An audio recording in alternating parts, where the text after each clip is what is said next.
but I've never met more vibrant, amazing people than the seniors served by Meals on Wheels. As a volunteer, you deliver a hot, nutritious meal and a friendly hello to someone just like your mother, grandfather, or next-door neighbor. These seniors are inspiring people with incredible stories to share, and they love to see you. The smiles you get back are priceless. Delivering with Meals on Wheels is easy, and you don't have to drive like me for it to be quick. You can volunteer your lunch break once a week or just once a month. With 1 in 6 seniors facing hunger and many more living in isolation, your lunch break can make a real difference. So, America, let's do lunch. Volunteer your lunch break at americaletsdolunch.org. This message brought to you by Meals on Wheels America and the Ad Council. Okay, Simon, what are you wearing right now? Nothing. That's right. And what do people normally wear? Clothes. Exactly. So now Mommy's going to teach you how to dress yourself. Clothes keep us warm, they look good, and if we go out without them, the neighbors will talk. So it's important to know how to get dressed. Here's how it's done. Underwear always comes first, name tag at the back, then pants, then shirt. Get the first button in the right hole, or you have to start all over. If you're wearing a tie, it goes over, round, round, through, and pull tight. Tuck your shirt into your pants and zip up your flap. Socks going first, then shoes right on right, left on left. With shoelaces, just take the ends, cross them over, switch the loops. The rabbit goes down the hole, pull tight, and you're left with bunny ears. I love bunnies. Good to know. Now remember, spots don't go with stripes, socks don't go with sandals, and if you've tucked in your shirt, wear a belt. Got it? Why are your pants on your head? Most parenting is hard to do in just 2 minutes. But spending just 2 minutes twice a day making sure they brush their teeth is easier and could help save them from a lifetime of tooth pain. For fun 2-minute videos to watch while brushing, visit 2min2x.org. That's 2min2x.org. A message from the Partnership for Healthy Mouths, Healthy Lives, and the Ad Council. So you see, son, good manners are very, very important. Someday, many years from now, when you're a grown-up, you'll be a man. And when you are, you should be a gentleman. Do you want me to go through it one more time? Yes. Yes, please. Yes, please. Exactly.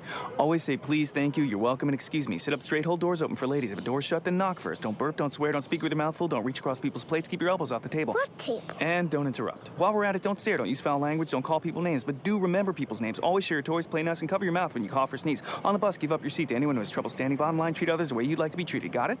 Got it. And stop picking your nose. Most parenting is hard to do in just 2 minutes. But spending just 2 minutes twice a day making sure they brush their teeth is easier and could help save them from a lifetime of tooth pain. For fun 2-minute videos to watch while brushing, visit 2min2x.org. That's 2min2x.org. A message from the Partnership for Healthy Mouths, Healthy Lives, and the Ad Council. Hey, there he is. How's it going? I'm having a stroke. Are you going to shake my hand or what? I'm having a stroke. Wow, you're not even moving your arm. I'm having a stroke. Are you okay? I'm having a stroke. Your face looks weird, too. I'm having a stroke. Are you having a seizure or something? I'm having a stroke. When someone is having a stroke, they may not be able to say it with words, but their body language will tell you loud and clear. I'm having a stroke. You just need to know the sudden signs. Look for FAST, F-A-S-T. F, face drooping. A, arm weakness. Or S, speech difficulty. Then T, time. Time to call 911 immediately, because the sooner they get to the hospital, the sooner they'll get treatment. And that can make a remarkable difference in their recovery. Know the sudden signs. Face, arm, speech, time. Spot a stroke fast. Visit strokeassociation.org. Brought to you by the American Stroke Association and the Ad Council. Edward Lehman has been a trusted insurance advisor for over 16 years with insurance solutions for auto, home, commercial, life, and retirement. He's located at 54 Sunnyside Boulevard, Suite H in Plainview. That's just 1,000 feet south of 495. Local agent, local advice. The time to think about insurance is before you need it. So do yourself a favor, and before you pay your next insurance bill, give Ed and his team a call, 516-935-3900, or visit him online at www.allstate.com/EL. Edward H. Lehman Insurance is your trusted insurance advisor. You're listening to the Worldwide Sports Radio Network. It's time to wake up with the Morning Boys on Worldwide Sports Radio Network. And here's your host, Ryan Hickey.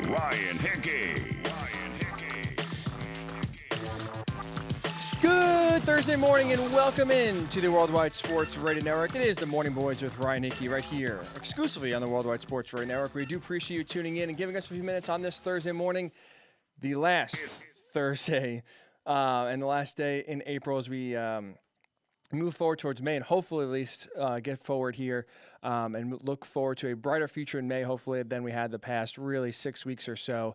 Obviously, with the coronavirus pandemic just taking over the entire sports world and stopping it right in its midst. Adam Schefter tweeted earlier today, day 50 without sports, and it's definitely felt like a long 50 days. Hopefully, it's another or less than 50 days before we are back and talking about sports yet again. But we do appreciate you giving us a few minutes here on the Morning Boys as we're here till 11 a.m. on the East Coast. Have a great show for you planned for the next 2 hours. A lot to get to as MLB, we discussed a few weeks ago their Phoenix plan and how could MLB kind of return safely, right? Their idea was to basically move every team to Phoenix and quarantine them, basically have their own city cut off from the real world. That was not very feasible, but they actually have a new idea that is feasible. We'll get into that. And also, because the season's going to be different no matter what, right? Obviously, we're already into May starting tomorrow. The season's going to be shorter than normal, and it's going to be played under different conditions than normal.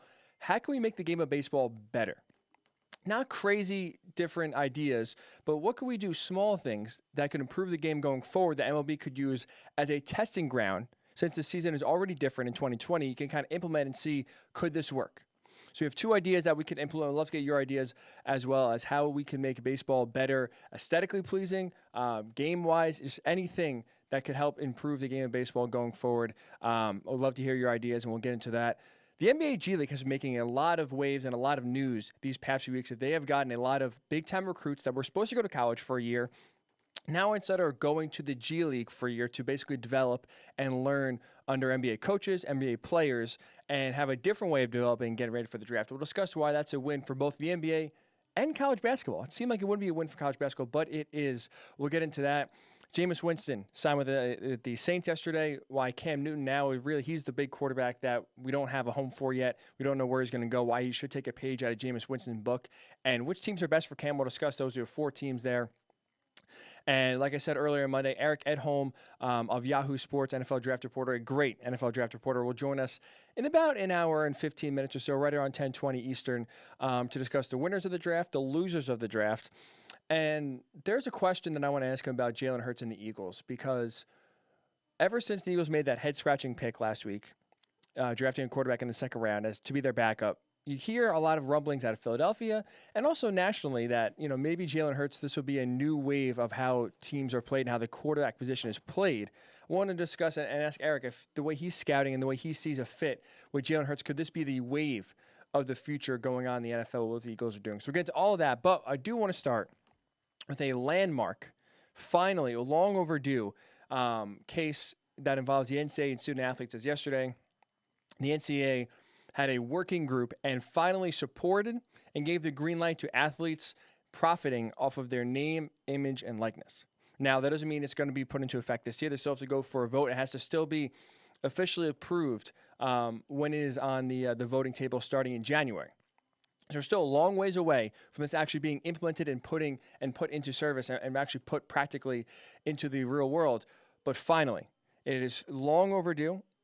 It is finally at least on the right path, and the wheels are turning here to allow athletes to be able to profit off of their name, off of their image, and off of their likeness. Now, it comes with complications, which we'll get into, because the NCAA, as you know, if you listen to the show, if you're a fan of college sports, they never make anything easy. The easiest slam dunk decision, they make difficult, they make hard for everyone involved. So, of course, nothing was going to change with this. But thankfully, they're going the right way. They're going in the right direction, and finally, because of political pressure from states, because of public pressure from fans just outcrying how ridiculous this is, finally, the NCAA is giving the green light and the A-OK for students to pursue their name, image, and likeness, pursue sponsorship and basically branding opportunities while they're in school and allow them to make money just like regular students like you and me have been allowed to do when we're in college our entire 4-year career, if you stayed in college for 4 years. And so basically what students are allowed to do is that they can identify themselves going forward by their sport and their school. So Trevor Lawrence can say, I'm a quarterback for Clemson. I play football in whatever ad he wants to do.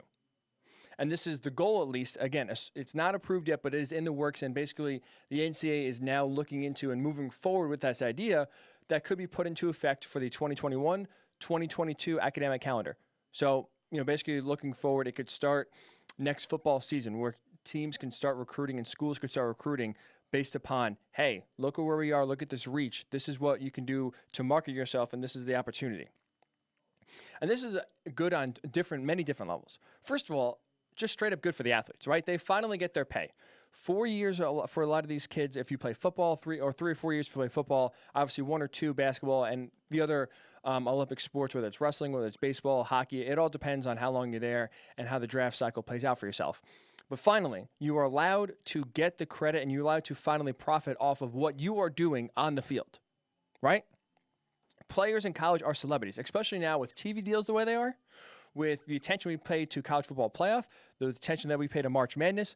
These kids are becoming bigger celebrities than we have ever seen before in college. Especially now with social media, some of these kids have hundreds of thousands of followers, even just entering college. We saw Zion Williamson. He was a high school star. And now he's a guy who grew a celebrity in college. And now finally, kids, while they're in school, can actually benefit off of their own celebrity and make money off of just basically being themselves and playing well on the field, on the court, whatever. And the different avenues that the NCAA is allowing these athletes to pursue, social media sponsorships, which now we see obviously are bigger and more important than ever. You can get local business, national business. There's a lot of businesses, essentially, for the most part. It's pretty hard not to get approved by the NCAA to give these players some sort of sponsorship due. But, of course, we'll get into that in a second of why the NCAA makes it difficult.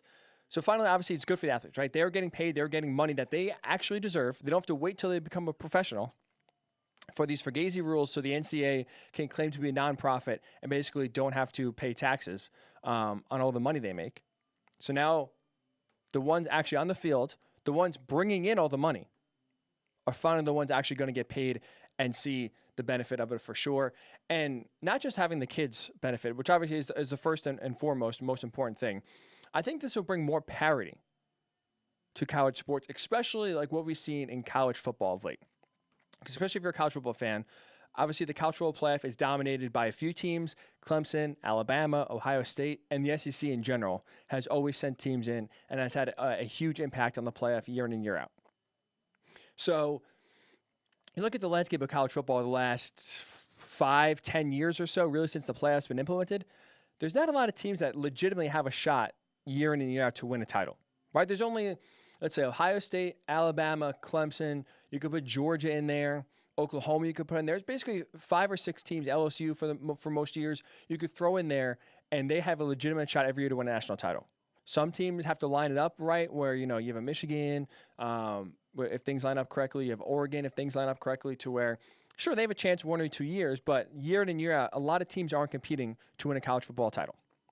Now, how this can help having players benefit off their name, image, likeness, how this can help create more parity is because now a lot of these mid-level schools can have better recruiting pitches. And twofold, here's why. One, you have schools near big cities. You have Rutgers, obviously very close to New York City. You have Northwestern, very close to Chicago. You have UCLA. Obviously, USC dominates the recruiting field in LA, but now you have UCLA close to the LA market. You have a lot of these schools that we'll call mid-level that aren't getting the blue-chip recruits year in and year out that have a chance because they can pitch to these recruits now, hey, listen, we're this close to LA. We're this close to New York. We're this close to Chicago. You want to build your brand. You want to get marketing. There's no better opportunity to do it than one of the biggest media markets in the world. You come to our school, we'll make sure that you're on billboards in LA and billboards in Chicago, and people in the area in these cities know who you are.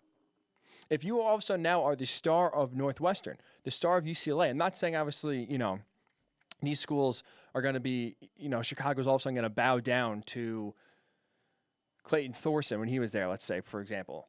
But it helps. I mean, it's definitely an appealing pitch for these kids to say, listen, you can have your billboard in New York City or Chicago or LA and be the star and be the face of our program going forward. It definitely helps. And not to mention, too, you look at maybe, now all of a sudden playing time becomes more intriguing, right? You have so many big-time recruits, big-chip recruits going to Alabama, going to Ohio State, going to Clemson every year, right? More times than not, a lot of these guys as freshmen and sophomores aren't playing. There's too many good players in front of them to where they're on the, they're buried on the depth chart, third and fourth string, and it takes until their sophomore, their junior, maybe even some until their senior year to get on the field and start. Well, it's tough to, build a brand for yourself if no one knows who you are. Or you could be a great Alabama quarterback, but if you're a great Alabama quarterback for 1 year, how much can that help your brand? How much can that help your marketing compared to, let's say, if you go to another mid-level school, but you're the star you're the star. All of a sudden now, if you're the face of a program, you're playing 2, 3, 4 years. That helps your brand. That helps grow your social media. And now all of a sudden, schools and sponsors can look at you and say, this is the face of Northwestern football. This is the face of Indiana football, UCLA football. That could help your brand. That could help your marketing. So now all of a sudden, these mid-level schools have a more appealing recruiting pitch by saying you can play, get on the field earlier, which again, some of these kids can realize it only takes 1 year at a Clemson or Alabama or Ohio State to get drafted and go in the NFL. We see, especially with Alabama, we see it time and time again. They churn out these defensive studs who sit behind these great players for 2 or 3 years, play for a year or two, and then get drafted in the first round. But if these players, again, look at how marketing is done, especially social media-wise, if they want to build their following, maybe, it's smarter to go to a smaller school, but get immediate playing time. Help build who you are. Help be the face of a program that could, again, be better for your marketing pitch. So I think that's why I think it would give kids now second chances, or second thoughts, I should say, and maybe make it more appealing to go to a mid-level school that could promise them playing time right away, that can get them out in front of big-time cities. Get there and make them just a known, get their name out there, make them a known quantity. But of course, like I said, the NCAA doesn't make it easy. I think more parity wants here. It's great for the kids, but like I said, the NCAA does not make it easy. Of course, they are dragging their feet when it comes to this. And I think I'm going to read you a quote here by Michael Drake, who's not only the president of Ohio State, he's one of the main guys with the NCAA in terms of spearheading this effort and commenting on it and going forward with it. And I just want to read you this quote that he said yesterday, because if you read it and listen to it, if you know anything about the NCAA, of course they're trying to take credit. Of course they're trying to see what's in it for them, right? They don't. The reason why they suppressed this so long and pushed for athletes not making money for so long is because they profit. If the money's not going to the athletes, that means the money's going to the schools and the money's going to them. That's it. The kids see 0 cents of it. And if anything, they get in trouble for it. Right? We saw Johnny Manziel get in trouble when he tried to have autograph signings. We get so many of these schools vacating wins, vacating Heisman trophies because kids are taking benefits that they rightly deserve that the NCAA doesn't want them to, grant them, which is just basic rights in this country, because the money is then leaving their pockets to going somewhere else, and they want that money to stay in their pockets. So again, Michael Drake, the president of Ohio State, huge board member of the NCAA, said this yesterday after, the NCAA gave the green light to go forward to basically try to pump the brakes and say, listen, the NCAA, we're trying here, but I hope you guys know once this goes into effect, it's going to make our jobs a lot harder, and college football and college sports, I should say, are going to go off the guard, or are going to go off the rails. And this is what he said, quote, "The evolving legal and legislative landscape around these issues not only could undermine college sports as part of a higher education, but also significantly limit the NCAA's ability to meet the needs of college athletes moving forward," end quote. So Michael Drake is telling you, if we allow players to profit off their name, image, and likeness, which they absolutely have the right for, which any student like myself and you who didn't play college sports can do, right? There's no rule that's saying a college student can't make money. If you're a great scientist, you can go work for whatever institution will hire you. It could be an internship, but they could pay you hundreds of thousands of dollars over the summertime, maybe do an internship while you're at school. There's no cap on that. There's no restriction saying you can't do that. It's only the athletes that are ones that aren't allowed to make money off of what they do in college.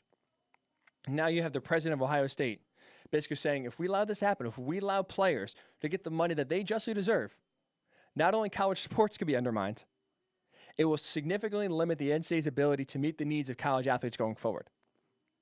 What needs have they met, by the way? The NCAA, all they've done is drag their feet, make it harder for athletes to play the sport they love and do it the right way, but also get the right compensation. I mean, think about what it took for the NCAA to get to this point, right? it's not a coincidence that all of a sudden they're moving forward with it now. They kind of had an epiphany, like, oh, this is the right thing to do. They were forced to do this. Let's not pretend like the NCAA is doing the athletes a favor here. They had no choice because guess what?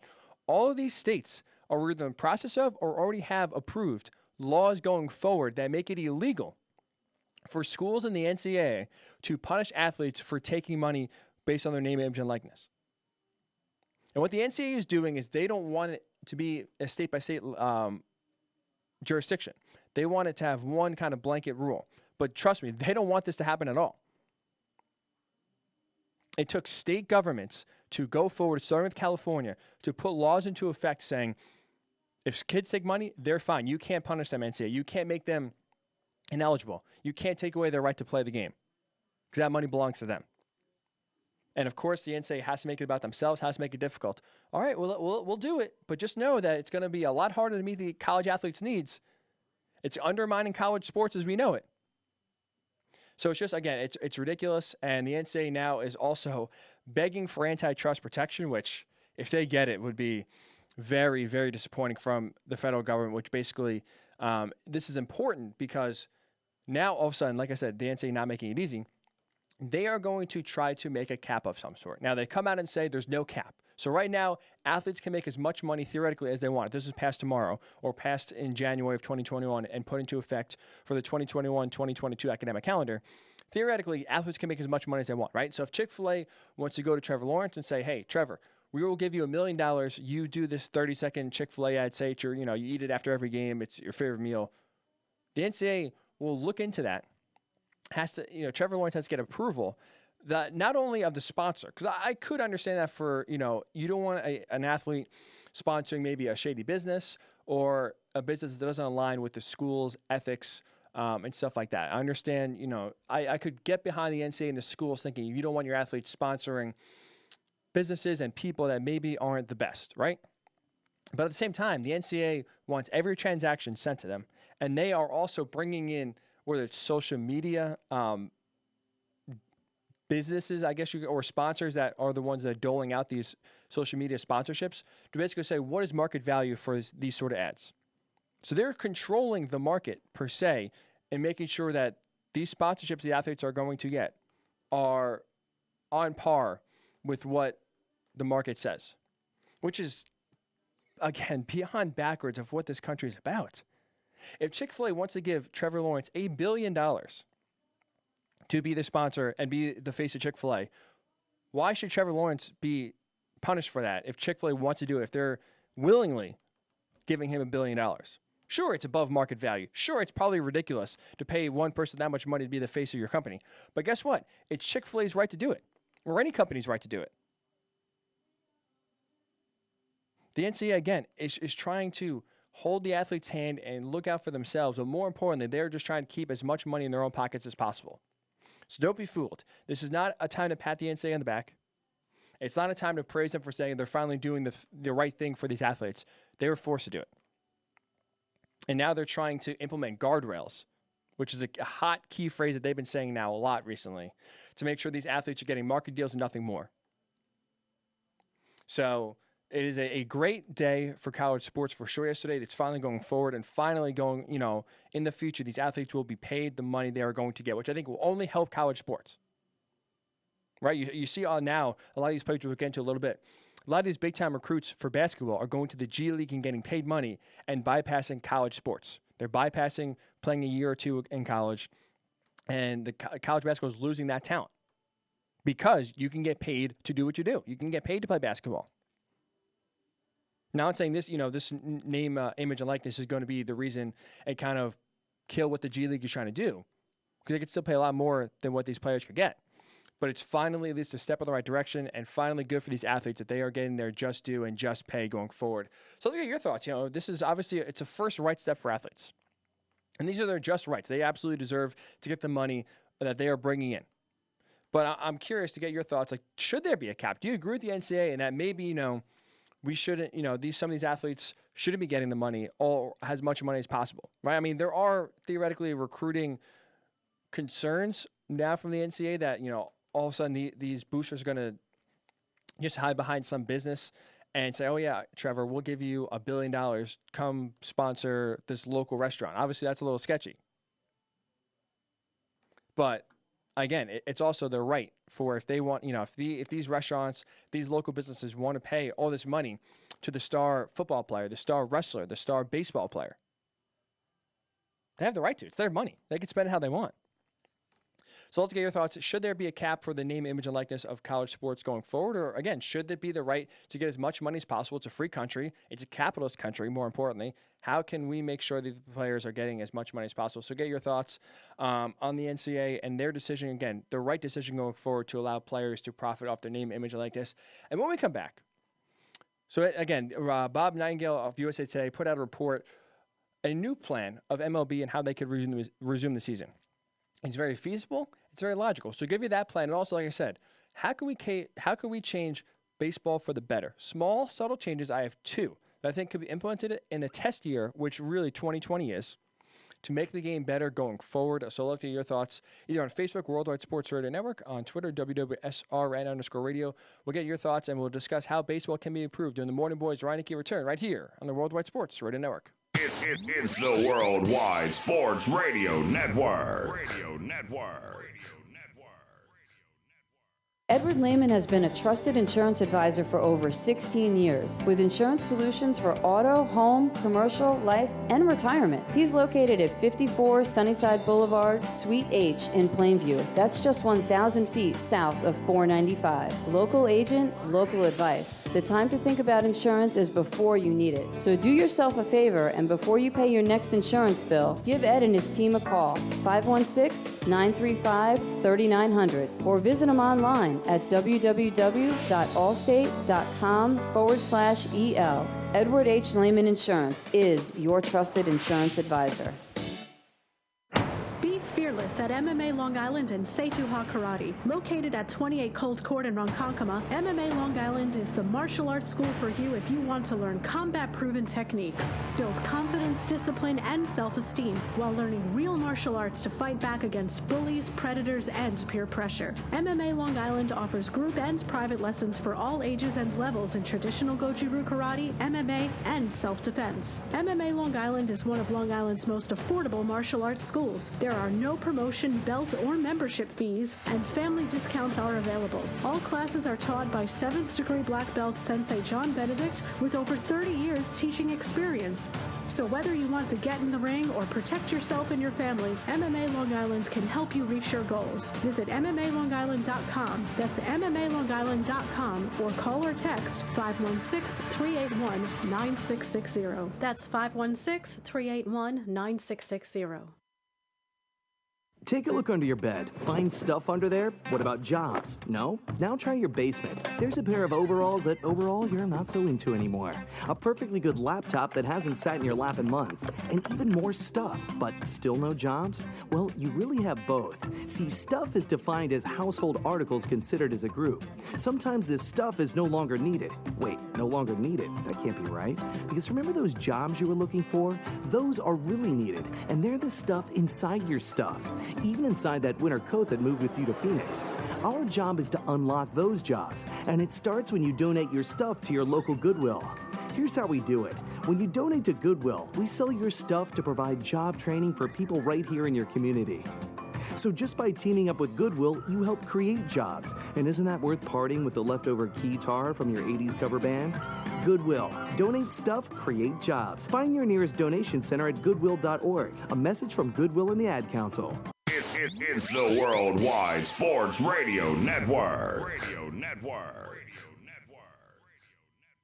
It's time to wake up with the Morning Boys on Worldwide Sports Radio Network. And here's your host, Ryan Hickey. Welcome back into the Worldwide Sports Radio Network. We are talking about the NCAA and their landmark decision by them to go forward and allow students to profit off of their name, image, and likeness. This is huge because this is something the NCAA is trying to suppress and try to avoid for basically their entire existence, essentially. They've always looked out for themselves, always tried to get as much money in their own pockets as possible. while exploiting the college athletes that play all these sports and basically are providing free labor for this organization. So it's very good, finally, that moving forward, kids are going to be allowed to profit off their name, image, and likeness and get as much money that they deserve as possible, hopefully starting next fall in 2021, heading into the 2022 season, which will change the landscape of college sports and also recruiting as well. I think it'll definitely bring some parity to college sports, and I think it'll only be a benefit to the sports overall and to the kids overall. So I'm all in favor of it, and I love it for sure going forward. Love to get your thoughts on Facebook, Worldwide Sports Radio Network, on Twitter, WWSRN_radio, and very exciting as well, if you are a fan of the Worldwide Sports Radio Network, we now have everything, all of our content, all of the writing we do, all the shows that we do in one centralized location. We have launched an app. We've talked about it the last few weeks. It is live. If you're on iOS and iPhone, if you type in WWSRN in the App Store, boom, right there. You can find it and download it. If you're on Android, it's Worldwide Sports Radio Network. So again, WWSRN on iPhone and Android, Worldwide Sports Radio Network. Very excited that this app is up and running. So all the articles that we write, all of the shows that we do, all the YouTube clips that our great producer Speedy Petey cuts up each and every show is all in one centralized location right there on the app. So you don't have to worry about going to Facebook for the show and WorldwideSportsRadioNetwork.com to read all the articles, and YouTube to find, if you missed a clip from the show, you want to listen back, you can go there. Everything is one spot. All the YouTube clips, all the shows, all the articles, one spot. Again, WWSRN on iOS, Worldwide Sports Radio Network on Android. Very, very excited that the app is launched and up and running. So you can do it right now if you want, for sure. And we are up and running. So very cool. Great job by our great leader, Errol Marks, for putting that all together. I know it took a lot of time to finally get the app running, but it is up and running, and hopefully you enjoy it. Give us also your thoughts if it can be improved at all, what you like about it. But the app is up and running for sure. So again, if you do have any comments on the NCAA and allowing players to benefit off their name, image, and likeness, you can do it on Facebook, Worldwide Sports Radio Network, or Twitter, WWSRN_radio. Charlie Rose, a big fan of the show and a big fan of Worldwide Sports Radio Network. So appreciate you listening, Charlie.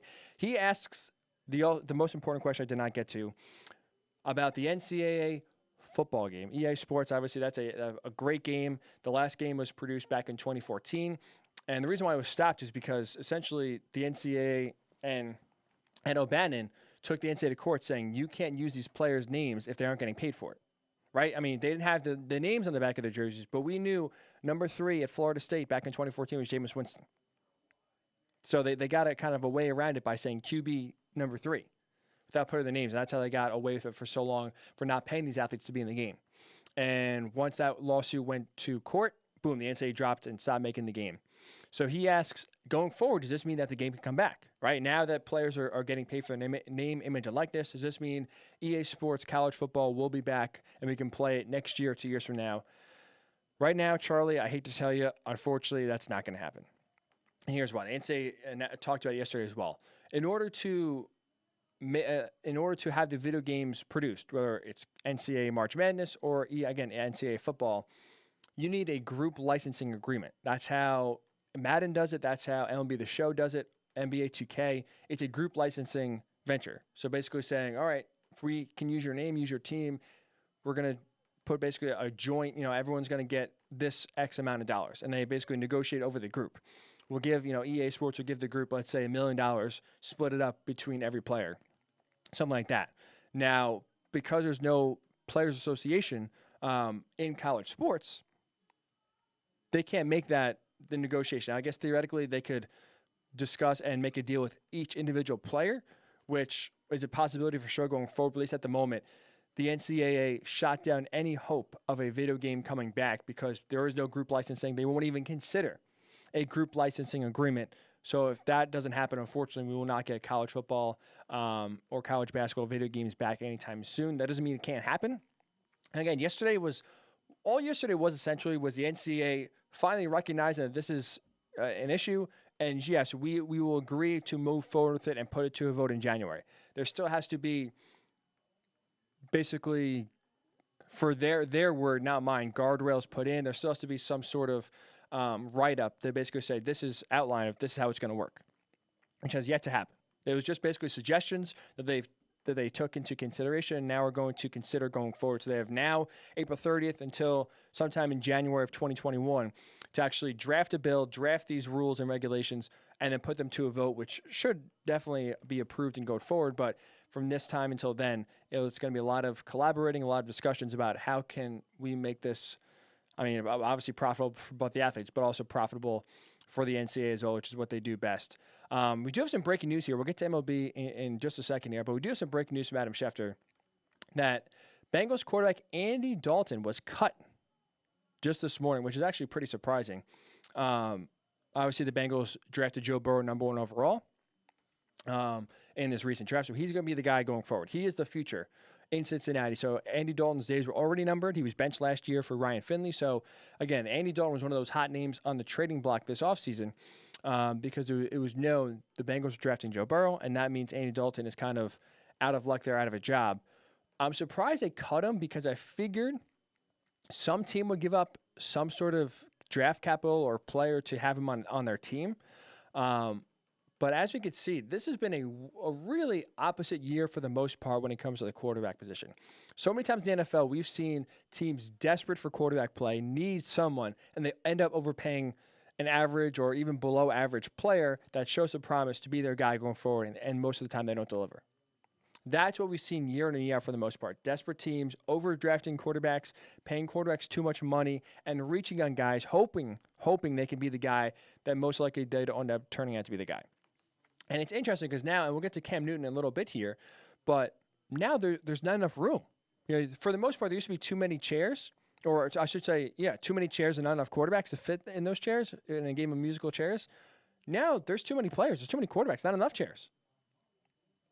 We're going to talk about Cam Newton in a little bit. There's not a lot of obvious landing spots for a lot of these veteran quarterbacks looking to play. And maybe Andy Dalton can go the backup route, sit behind someone for a year or two, and try to rejuvenate his career and get back on the free agency market. And maybe that's why they cut him. But I'm surprised that the Bengals didn't at least try to get some sort of compensation for Andy Dalton. Because I think Andy Dalton can still play. He's not an elite quarterback by any stretch, but he's definitely a competent quarterback. He's a guy that if your starter goes down, he's the guy, the Eagles would have profited greatly off of.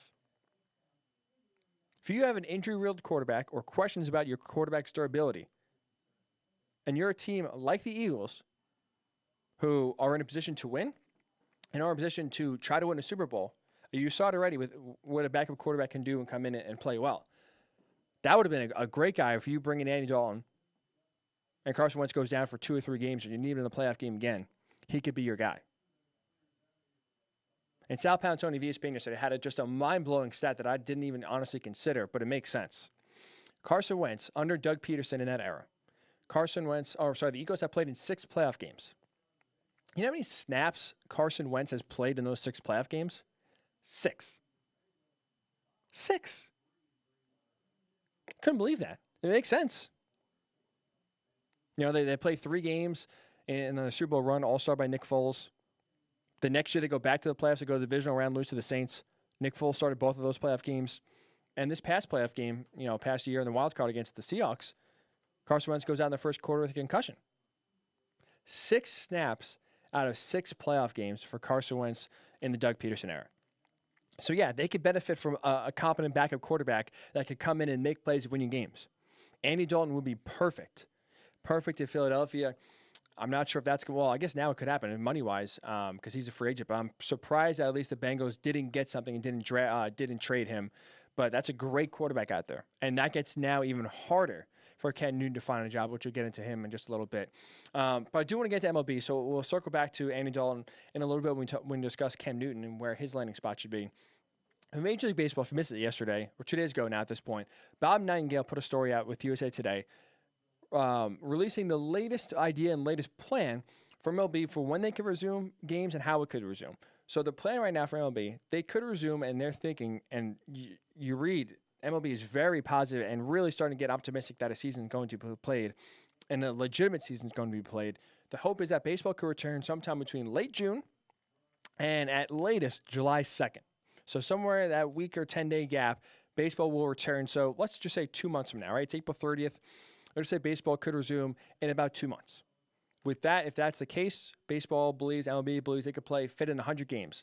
Go from, again, late June, early July, all the way through October. Then have playoff games and the World Series played in neutral sites in warm weather to make sure that obviously, winter weather affects their playoff games. Now, this is where the change comes in. This is where it could be radical. The plan is to have 3 divisions, 10 teams each division, but 3 divisions based on geography alone. So the AL and NL for this season thrown out the window. The AL East, NL East, AL West, NL West, all gone this year. 3 divisions, 10 teams per division, all based on geographic location. You would only play the teams in your division. And there is hope eventually that maybe if the season has to start in, let's say, the 3 states that are thrown out there, Florida, Texas, and California, which has been a plan, maybe by August or September, a lot of these teams can go back to their home ballparks and we can actually have games played in home ballparks without fans. And that is a hope, and that is a plan, at least right now, that MLB is thinking about and hopefully trying to implement.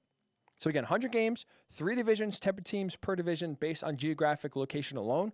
So no leagues, no AL, no NL, just 3 divisions, 10 teams mixed in AL and NL together. Obviously, there are prerequisites that are very important. Testing has to be widely available to the public. Right now, it is not. Again, 2 months from now, we don't know what the landscape is going to be. A month from now, we don't even think baseball is going to happen, probably. And this Arizona plan seemed the only way baseball could return. Now, obviously, we're getting to the stage where testing is improving. We see the numbers starting to drop. So now there's more hope that baseball could be played, and it could be played actually in teams' home ballparks. So we don't know what 2 months are going to look like, but obviously that is a major prerequisite. Testing has to be widely available to the public, so myself and you and your family can get a test just as easily as baseball players could get a test. Now, obviously, they work with medical experts. They have to have approval and sign off on this plan. So MLB is taking the right precautions and the smart steps in order to make sure that the season goes off without a hitch, and more importantly, once the season resumes, it won't have to stop again.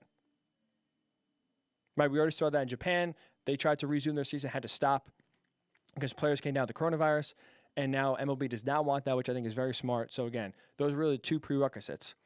But I'm curious because now, again, like I said, when you're playing a short season, that's 100 games. When you're having 3 divisions, and those divisions be East, Central, and West. In the East Division, you have the Mets, Yankees, Red Sox, Nationals, Orioles, Phillies, Pirates, Blue Jays, Rays, and Marlins. So every team on the East Coast. Again, AL and NL mixed together. You still preserve, Mets-Yankees rivalry, Yankees-Red Sox rivalry, Mets-Phillies, Mets-Nationals. You still have a lot of those rivalries set and kept together. Central, you have the Cubs, White Sox, Brewers, Cardinals, Royals, Reds, Indians, Twins, Braves, and Tigers. Then out west, obviously, you have everyone else: Dodgers, Angels, Giants, A's, Padres, Diamondbacks, Rockies, the Rangers, Astros, and Mariners. So like I said, 3 divisions, 10 teams, all mixed and all based on geographic location only. So things are going to be a lot different in 2020 than any normal season.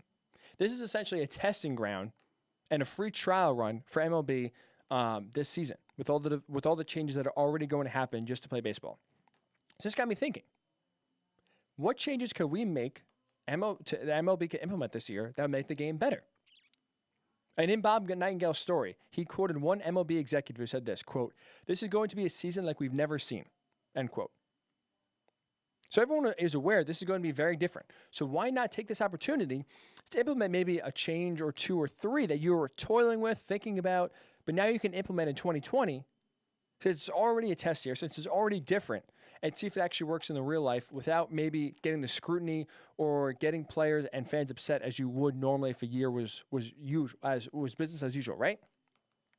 So I'm curious. I have 2 ideas. Let's get your ideas. You can either comment on Facebook, Worldwide Sports Radio Network, throw us a tweet at WWSRN_radio, or my personal Twitter handle, Ryan_Hickey, the number 3. What changes would you put in MLB this year in 2020 as an experiment that could really help the game in the long term? Maybe you are a fan of the 3-batter rule that's going to be implemented this year, where a reliever coming in has to face a minimum of 3 batters before a pitching change is made, right?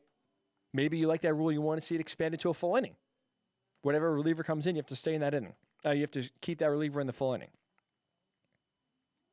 Maybe you hate the DH or you love DH. This is the time to where small changes could be put in place to help the game better. I'm not a radical change guy. I like baseball the way it is. So that my 2 changes and suggestions aren't really extreme for the most part and don't change the way the game of baseball that we see it as is. So at least mine, the first one I would do, I honestly, a lot of AL fans are going to hate this. I would remove the DH. I hate the designated hitter in the AL. I hate even more that baseball is the only league where there are different rules for each conference and each league. I hate how the AL has one set of rules, the NL has one set of rules, where no other sport has that. The NFC and the AFC play by the same rules. Eastern Conference and the Western Conference play by the same rules. Baseball is the only one that has different leagues based on the league you play, or different rules, based upon the league you play in. I hate it. Everyone is pushing for the DH in the NL. On the opposite, take it away, take it out of the NL, take it out of the AL. A few reasons. One, I wholesalely believe this, and I can't be convinced otherwise. It provides more strategy for managers. Nowadays, managers are having less and less responsibilities. Everything's being taken out of their hands. The front office now is the one making the lineup. Analytics department is determining who's playing, which pitchers should come in this situation, and so on. The managers basically don't decide anything anymore. They just listen to what the front office says. So now, if you take the DH out, it adds more strategy because you have to figure out if a pitcher has to come up and hit in the 7th inning and he's due up second and he's pitching great, it's a 1-run game. Do you pinch hit and go for another run, or do you keep him in there because he's pitching so well? How do you bring a reliever in? If you're in a tough spot here with the pitcher up second and it's a big spot, you need to bring a reliever in, do you bring him in knowing that, you might have to either pinch hit for him or have him bat with a runner in score position? Taking the DH out of the game provides more strategy for managers and makes them think and puts, again, it harder on each team and each manager, makes them think more, provides more options. I'm all about that. I love the gameplay. I love the strategy.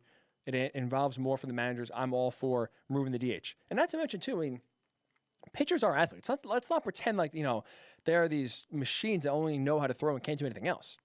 They are athletes. We're seeing these pitchers come in bigger, faster, stronger. And not to mention, too, there's a big complaint, pitchers don't hit, throughout, their entire career. Why now, all of a sudden, from high school, from travel ball to little league to college ball to the minor leagues, pitchers never hit? Why all of a sudden now we're making them hit? Well, you take the DH away.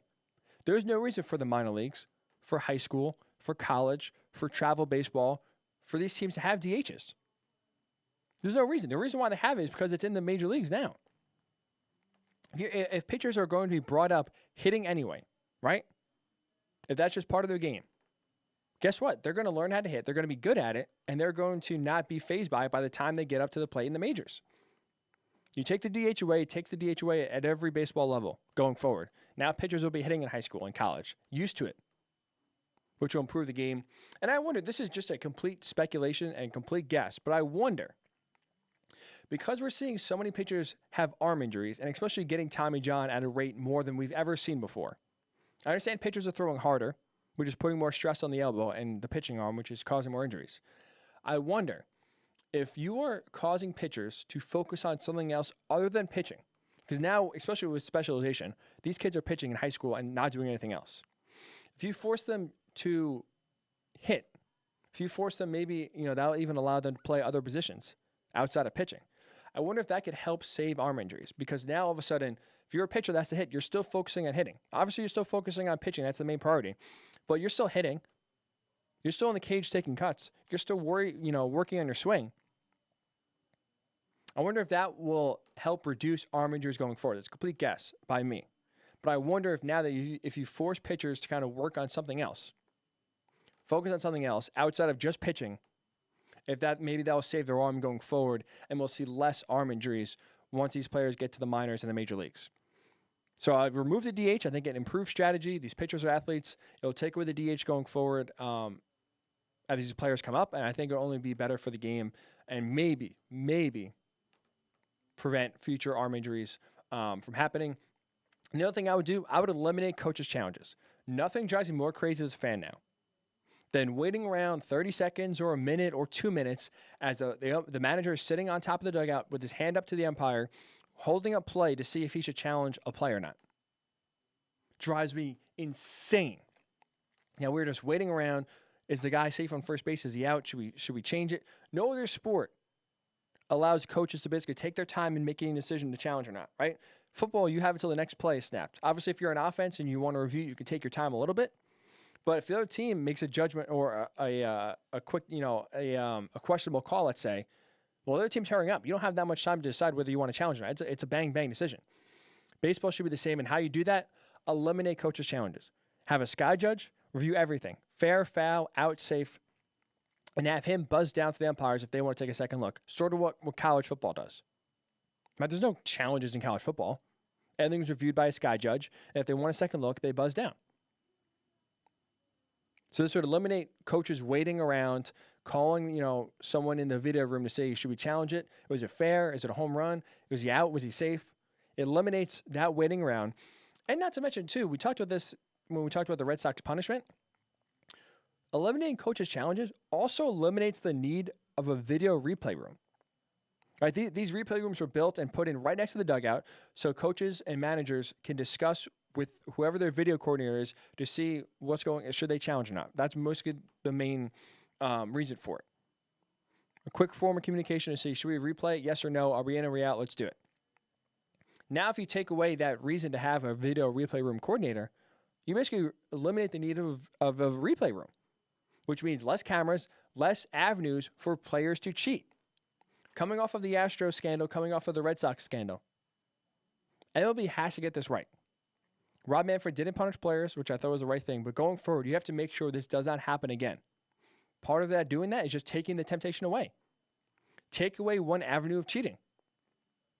I think eliminating the coaches' challenges, again, eliminates the need of a replay room going forward, and not just, if you take that away, that's one less avenue for players to cheat.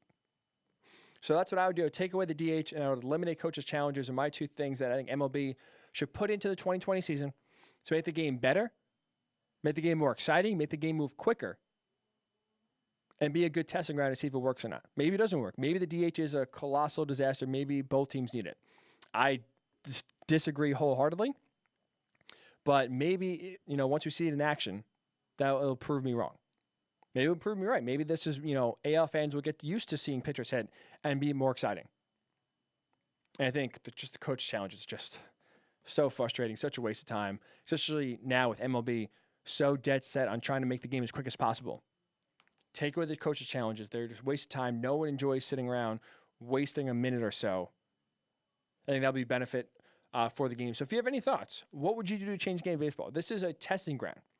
An MLB executive already said this is going to be a year like we've never seen. So it's going to be different. We're going to have AL and NL teams mixed together. Only 3 divisions, no more leagues. And you play teams that are geographically close to you. So it's going to be very different.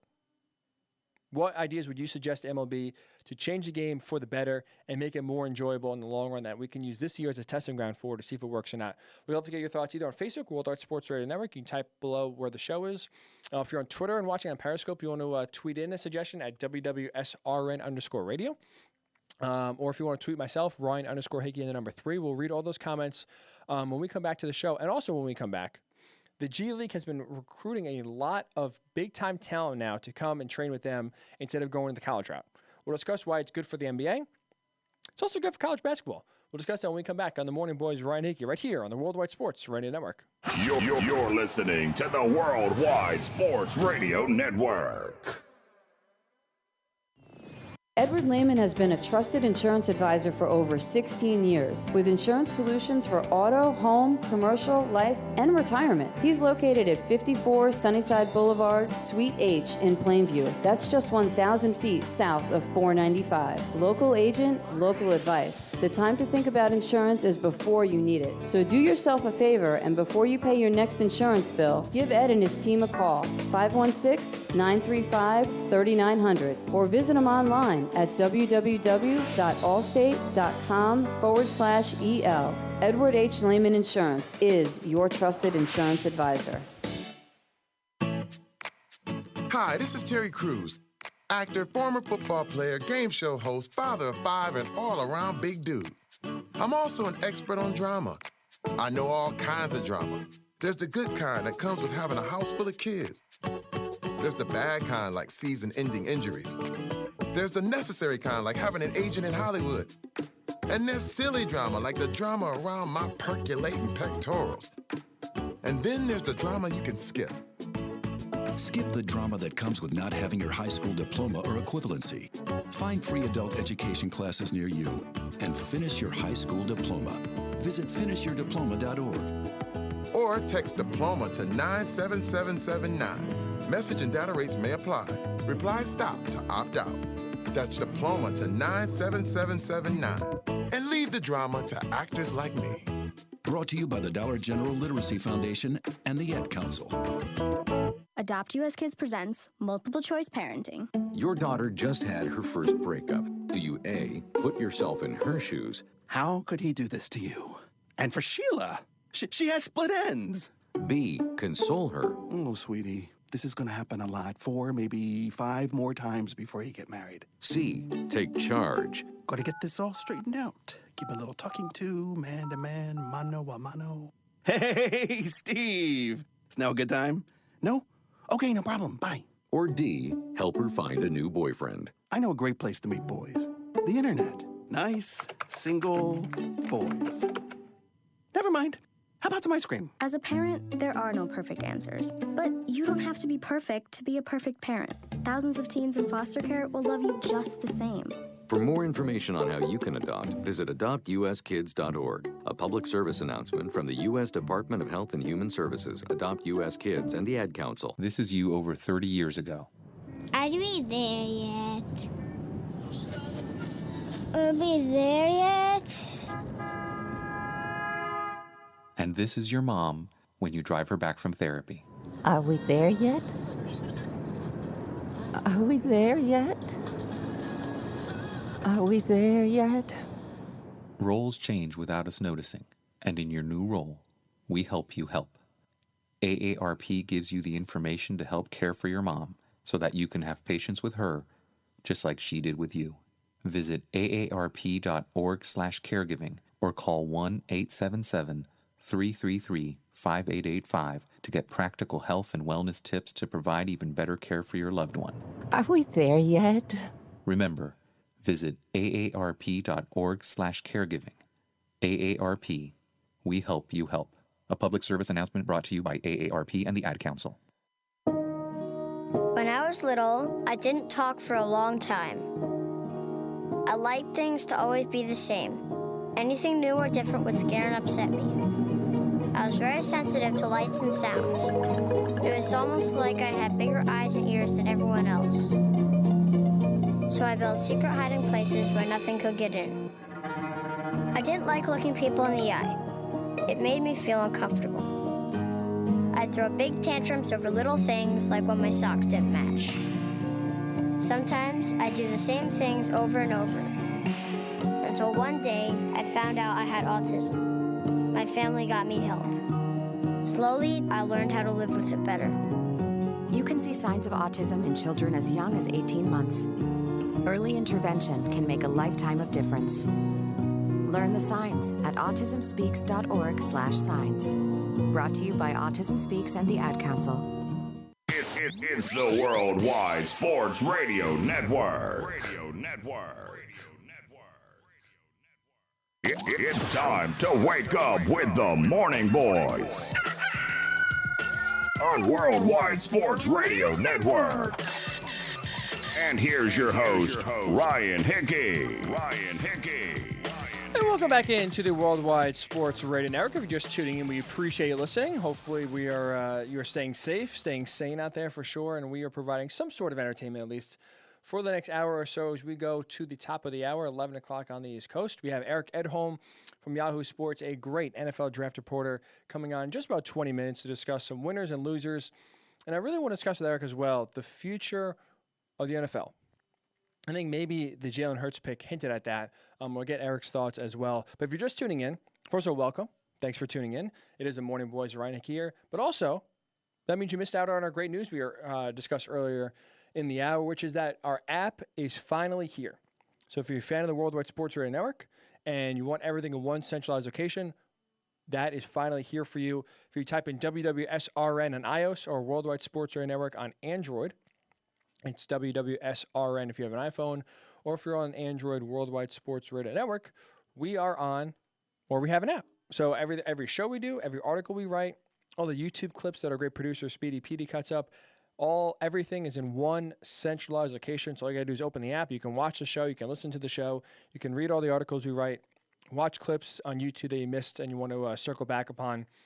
Everything that you need is at the touch of your finger, and you don't have to worry about going to Facebook for one, Twitter for another, Periscope for one thing, worldwidesportsradionetwork.com. Everything's in one centralized location, and that is on the app. So we highly suggest you download that and get all of your Morning Boys content, all of the content Errol Marks does at nighttime, all his great shows, everything that the Worldwide Sports Radio Network does is at the tip of a finger, a touch, and all on the app. So very excited for that, and as going forward, we are. This has been a long, a long plan in the works for sure. Been a few months. So credit to Errol for putting that all together. And like I said, very exciting. So WWSRN on iOS or Worldwide Sports Radio Network on Android for sure. So we'll get to the G League in a little bit here. But since the Andy Dalton news came that he was just cut by the Bengals, I want to kind of get to this because now, again, there's more veteran quarterbacks on the market than there are jobs. We saw Jameis Winston, his deal he just signed with the Saints, coming off a guy who threw 30 interceptions for sure, had a lot of downs, but also had a lot of ups, a lot of positives. He threw 33 touchdowns. So the talent is there for sure. It's his decision-making that obviously is questionable. And part of that decision-making didn't help him get a job. And also part of it is there's just not a lot of jobs to be had. This is the first year that we've seen there are more quarterbacks than there are jobs. I've seen so many times teams reach on quarterbacks so desperate that they end up overpaying an average quarterback hoping he's going to be above average, or even a below average quarterback hoping he can be at least average, and most of the time he doesn't live up to it. This is the first time if you're playing a musical chairs game. I don't know why I'm using that analogy, by the way. That's the second time I'm using a musical chairs analogy with this, but I think it's the one that fits the most, actually. There are too many quarterbacks than there are chairs. And now you throw Andy Dalton into that mix as well. So I was going to discuss, leading up to it until about 20 minutes ago when this news broke, about where does Cam Newton end up? Because now, again, we saw Jameis sign a one-year deal, $1.1 million, by the way. He signed for peanuts. And he was basically just happy to get a deal as he signed with the Saints. What does that mean for Cam Newton? And now also, what does that mean for Andy Dalton? Because you look around, there is no starting job that's open right now. And again, Jameis Winston saw that, and now that's why he signed to be a backup in New Orleans. But you look around the league, there's even not many backup spots. We'll get into that in a second, but I think it's very smart also with what Jameis did, signing that deal. I want to get at him for just a quick second here. Because Jameis Winston, he's a reclamation project. He needs basically a year to kind of get his thoughts together, see how a consummate pro does it in Drew Brees, and almost take the route of Teddy Bridgewater, which worked out great. Now, obviously, Teddy Bridgewater is a little different because injuries and that gruesome injury he had in Minnesota was what derailed his career. He goes down to New Orleans, backs up Drew Brees for 2 years, plays well when he's called upon, and he ends up signing us the 3-year, $63 million deal with the Panthers. I think Jameis Winston, who has the talent, and again, the biggest question mark for him is decision-making.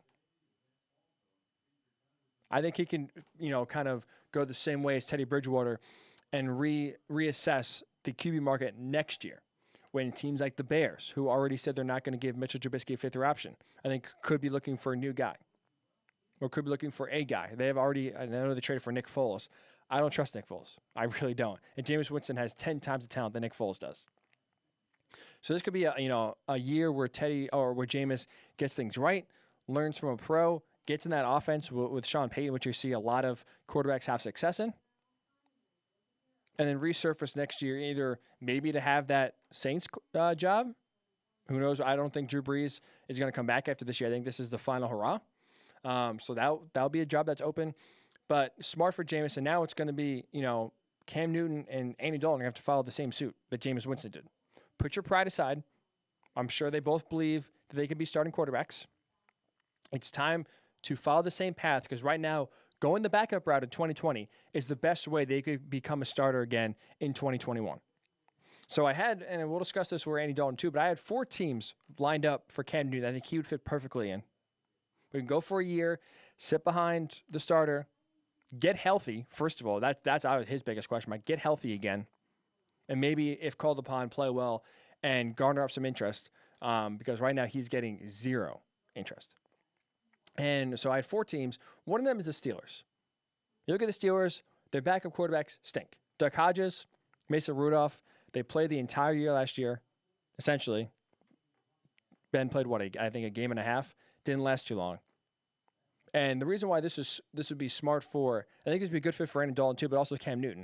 It's because Big Ben doesn't mentor young quarterbacks. He actually hates young quarterbacks. When Mason Rudolph was drafted, he basically said, I don't know why they drafted this quarterback. He's going to basically have to learn on his own. I was hoping to get a weapon.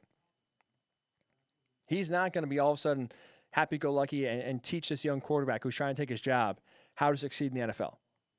So this is a chance where obviously Ben Roethlisberger doesn't stay healthy too often. He's played one full season in the last 5 years. So he's going to get dinged up. He's going to miss some games. Coming off that elbow injury, we have no clue how long his body's going to last. You go to Pittsburgh, let your body heal a little bit, and guess what? If Big Ben gets hurt, which he's done, again, for the last 5 years, he hasn't played a full season, you can get on the field for a game, two, maybe an extended stretch, and try to get your career back on the right track. I think that'd be great for both Andy Dalton and Cam Newton. Another team, a team that knows the backup route well, the Tennessee Titans. This is why I love it for Cam Newton especially, because the Titans run a physical offense that is catered on the run game and play action, which fits into Cam Newton's needs perfectly. The play action pass in Tennessee is very effective. They have Derrick Henry on the franchise tag, so they're going to run the ball and run it a lot. You saw it last year. That's how they made it to the AFC title game. Play physical defense and run the ball down your throat. So I think that will benefit Cam the most because he's not being put in harm's way. He's being able to pass off of the play action game, which I think is very beneficial for him. And not to mention, too, the Titans and Ryan Tannehill know the backup route very well. Ryan Tannehill was traded for last year to back up Marcus Mariota. Marcus Mariota struggles. Ryan Tannehill comes in, shot of life into that Titans offense, and then again, they make a run to the AFC title game. Do I trust Ryan Tannehill long-term? I do not. I thought it was the wrong move for the Titans to give Tannehill an extension. I would have went the Tom Brady route personally. But now, if you bring in Cam Newton, even for just a year, you have insurance that in case Ryan Tannehill was a flash in the pan, a one-hit wonder, or injured, because let's not forget in Miami, he couldn't even stay on the field. He got hurt every year. He can be a guy you can bring in and at least continue to run your offense, and the offense fits what Cam does well and really what Cam needs. He can't be running around behind a bad offensive line, taking massive hits. He needs a physical offense that runs the ball first, and he can use that play-action game effectively going forward and help save him, hopefully, some hits on his body because God knows we need that. I think the Titans would be a very perfect fit for Cam Newton especially. How about the Vikings, too, going to the NFC? There's another team that's dedicated on running the ball first, using the play-action game. Obviously, Kirk Cousins is a starter. There's no controversy there. So bring Cam Newton, I don't think that rocks the boat as much as you would if you bring Cam Newton in for a young team. Because that's another thing, too. Right? A lot of people want to speculate that, Cam Newton should go to the Patriots. Look at their quarterback situation. Jarrett Stidham stinks. He'd be great for the Patriots. He's still really good. You're not bringing in Cam Newton if you have a young quarterback you're trying to figure out and trying to develop. You're not bringing Cam Newton into New York, either the Jets or the Giants. You're not bringing Cam Newton into the Browns. You're not bringing Cam Newton into any situation where a young quarterback is either trying to figure it out or has a stranglehold on the team. Because the last thing you want to do is bring a distraction in. That's the one thing we don't know about Cam. How will he do when the limelight's not on him, when he is not the guy? He was the guy his entire career in Carolina. Now, wherever he goes, he's going to be the backup, which means he's not going to do his press conferences, which means if he still tries to dress up all fancy, guess what? No one's talking to him after the game. I think that it's better to bring in Cam to a veteran-laden team, especially a veteran quarterback room, where they can handle the distraction and there won't be much controversy. Because God knows if you bring him into New York with the Jets, let's say, in a big year for Sam Darnold, and Sam Darnold struggles, all you're going to be hearing about is questions about, should Cam Newton play? Let's get Cam Newton in there. That's not how exactly you build confidence for a young quarterback that you still hope could be your franchise guy. So the Vikings think could be another good fit because you look at who they have now. They have Sean Mannion, Jake Browning. Yuck. You have an established veteran guy in Kirk Cousins there who has a stranglehold on the job, but also the offense fits Cam's needs. So I think that would be a very solid place to bring in Cam. Not to mention, too, all four of these teams, Steelers, Titans, Vikings, and I'm about to talk about the Seahawks in a moment, you need a reason to bring Cam in, right? If you're going to be a bad team, let's say like the Jaguars, there's no reason to bring Cam in because you're not trying to win. You're trying to figure out what you have in your young quarterback. He's a great insurance policy for these teams that are built to win a Super Bowl or trying to win a Super Bowl. You bring him in as an insurance policy to where if your starter gets hurt, your season's not over. If Kirk Cousins goes down, their season's over. Jake Browning or Sean Mannion aren't coming in and leading the Vikings to the playoffs. If Russell Wilson gets hurt, which we'll talk about the Seahawks here, first of all, there's zero backup on their depth chart. So whoever they bring in is not going to lead the Seahawks to the playoffs.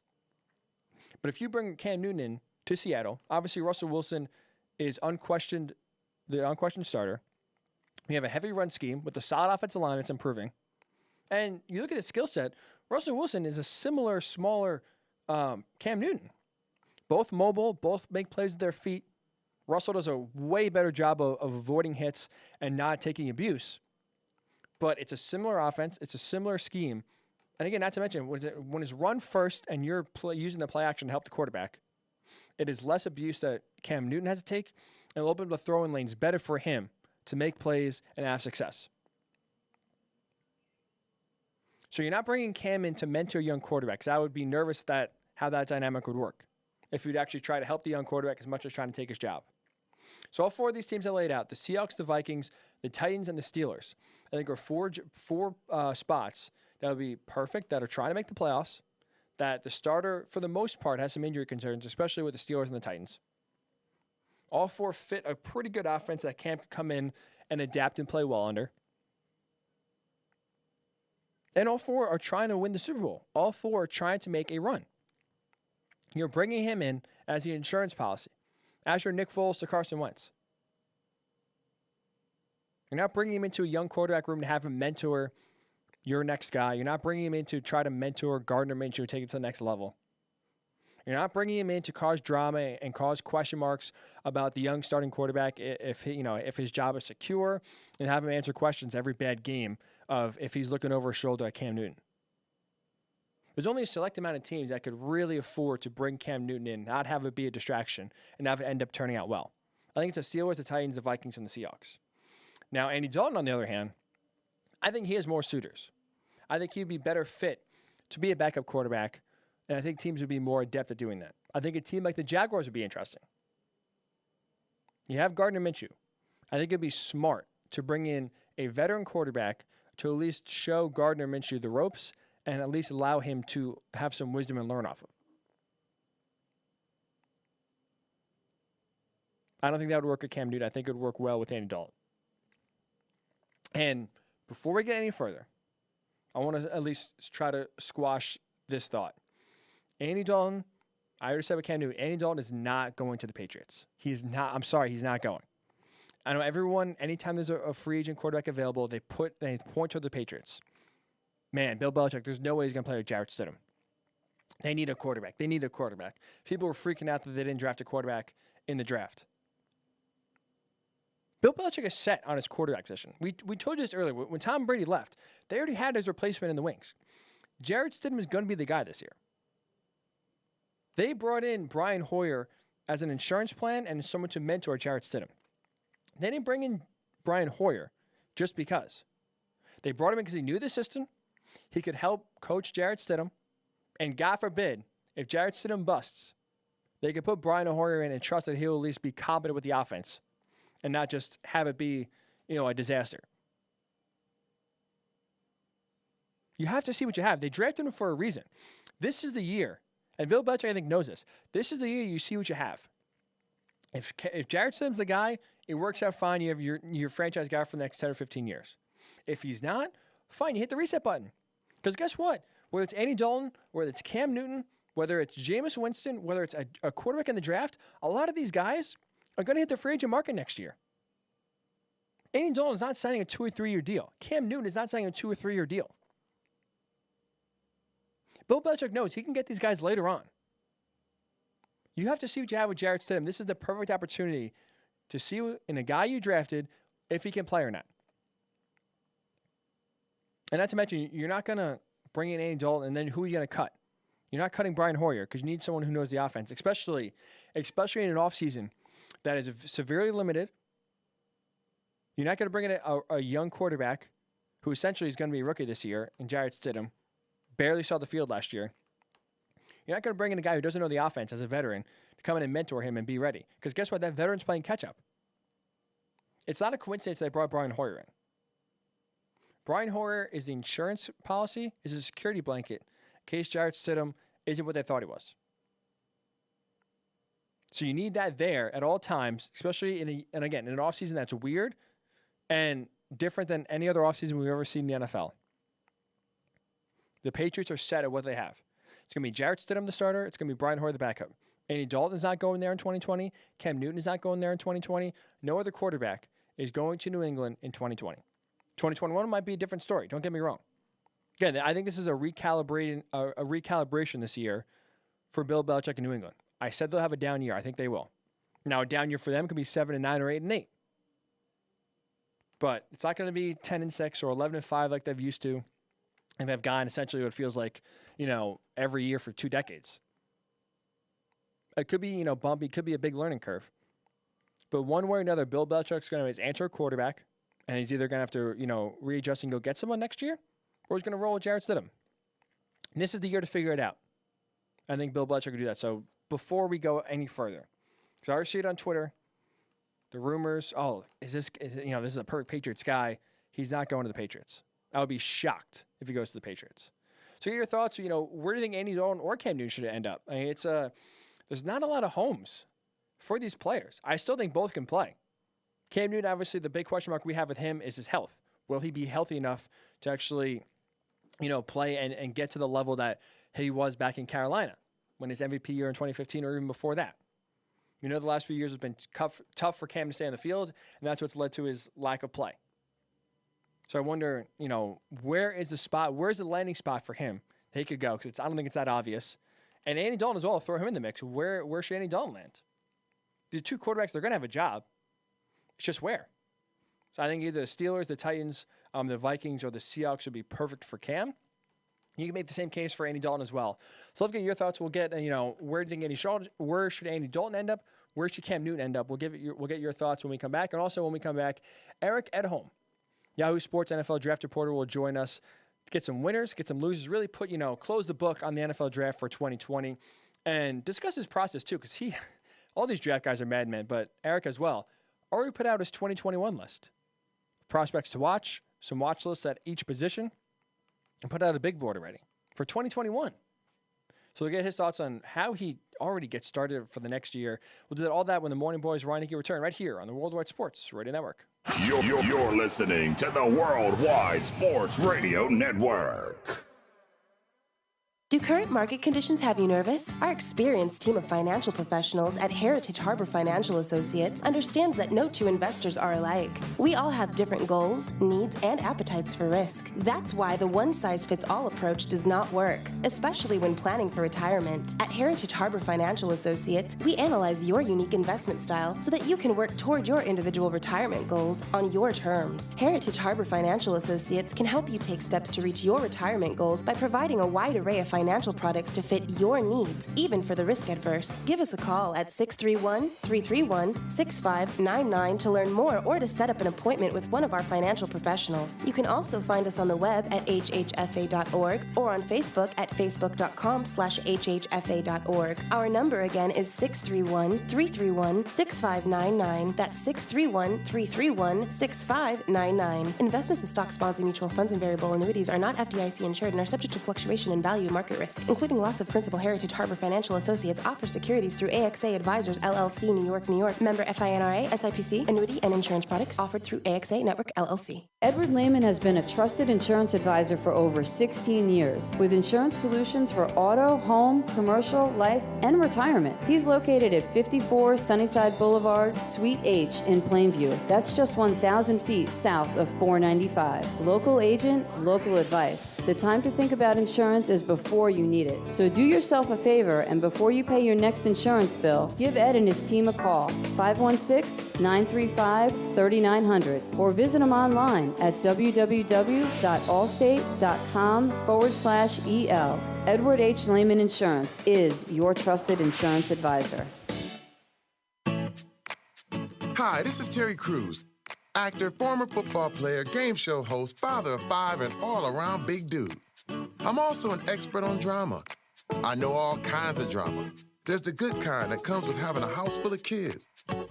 There's the bad kind, like season-ending injuries. There's the necessary kind, like having an agent in Hollywood. And there's silly drama, like the drama around my percolating pectorals. And then there's the drama you can skip. Skip the drama that comes with not having your high school diploma or equivalency. Find free adult education classes near you and finish your high school diploma. Visit finishyourdiploma.org. Or text diploma to 97779. Message and data rates may apply. Reply STOP to opt out. That's diploma to 97779. And leave the drama to actors like me. Brought to you by the Dollar General Literacy Foundation and the Ed Council. You're listening to the Worldwide Sports Radio Network. It's time to wake up with the Morning Boys on Worldwide Sports Radio Network. And here's your host, Ryan Hickey. And welcome back into the Worldwide Sports Radio Network. It is the Morning Boys with Ryan Hickey right here until 11 a.m. on the East Coast. We appreciate you tuning in. And it's time to put a bow on the 2020 NFL Draft. No better person to do it with than the Yahoo Sports NFL Draft guru, someone who, if you especially follow on Twitter, some great NFL draft nuggets throughout the entire weekend. A very long weekend that it was. It is Eric Edholm. You can find him on Twitter at Eric_Edholm. Eric, thanks so much for getting us a few minutes this morning. How are you? I'm doing all right. I've recovered a little bit. I was running low on gas there for a bit. Feels good now to look back on this thing. I was just going to ask, I mean, speaking of gas, did you get enough sleep? But also, too, I see, I want to go forward to 2021 for a second here because, the draft just ends, right? 2020 is in the rearview mirror. We're talking about a few undrafted prospects. And here you are already putting out 2021 top prospects and watch list players. When do you sleep? And more importantly, when do you start, working on the next year?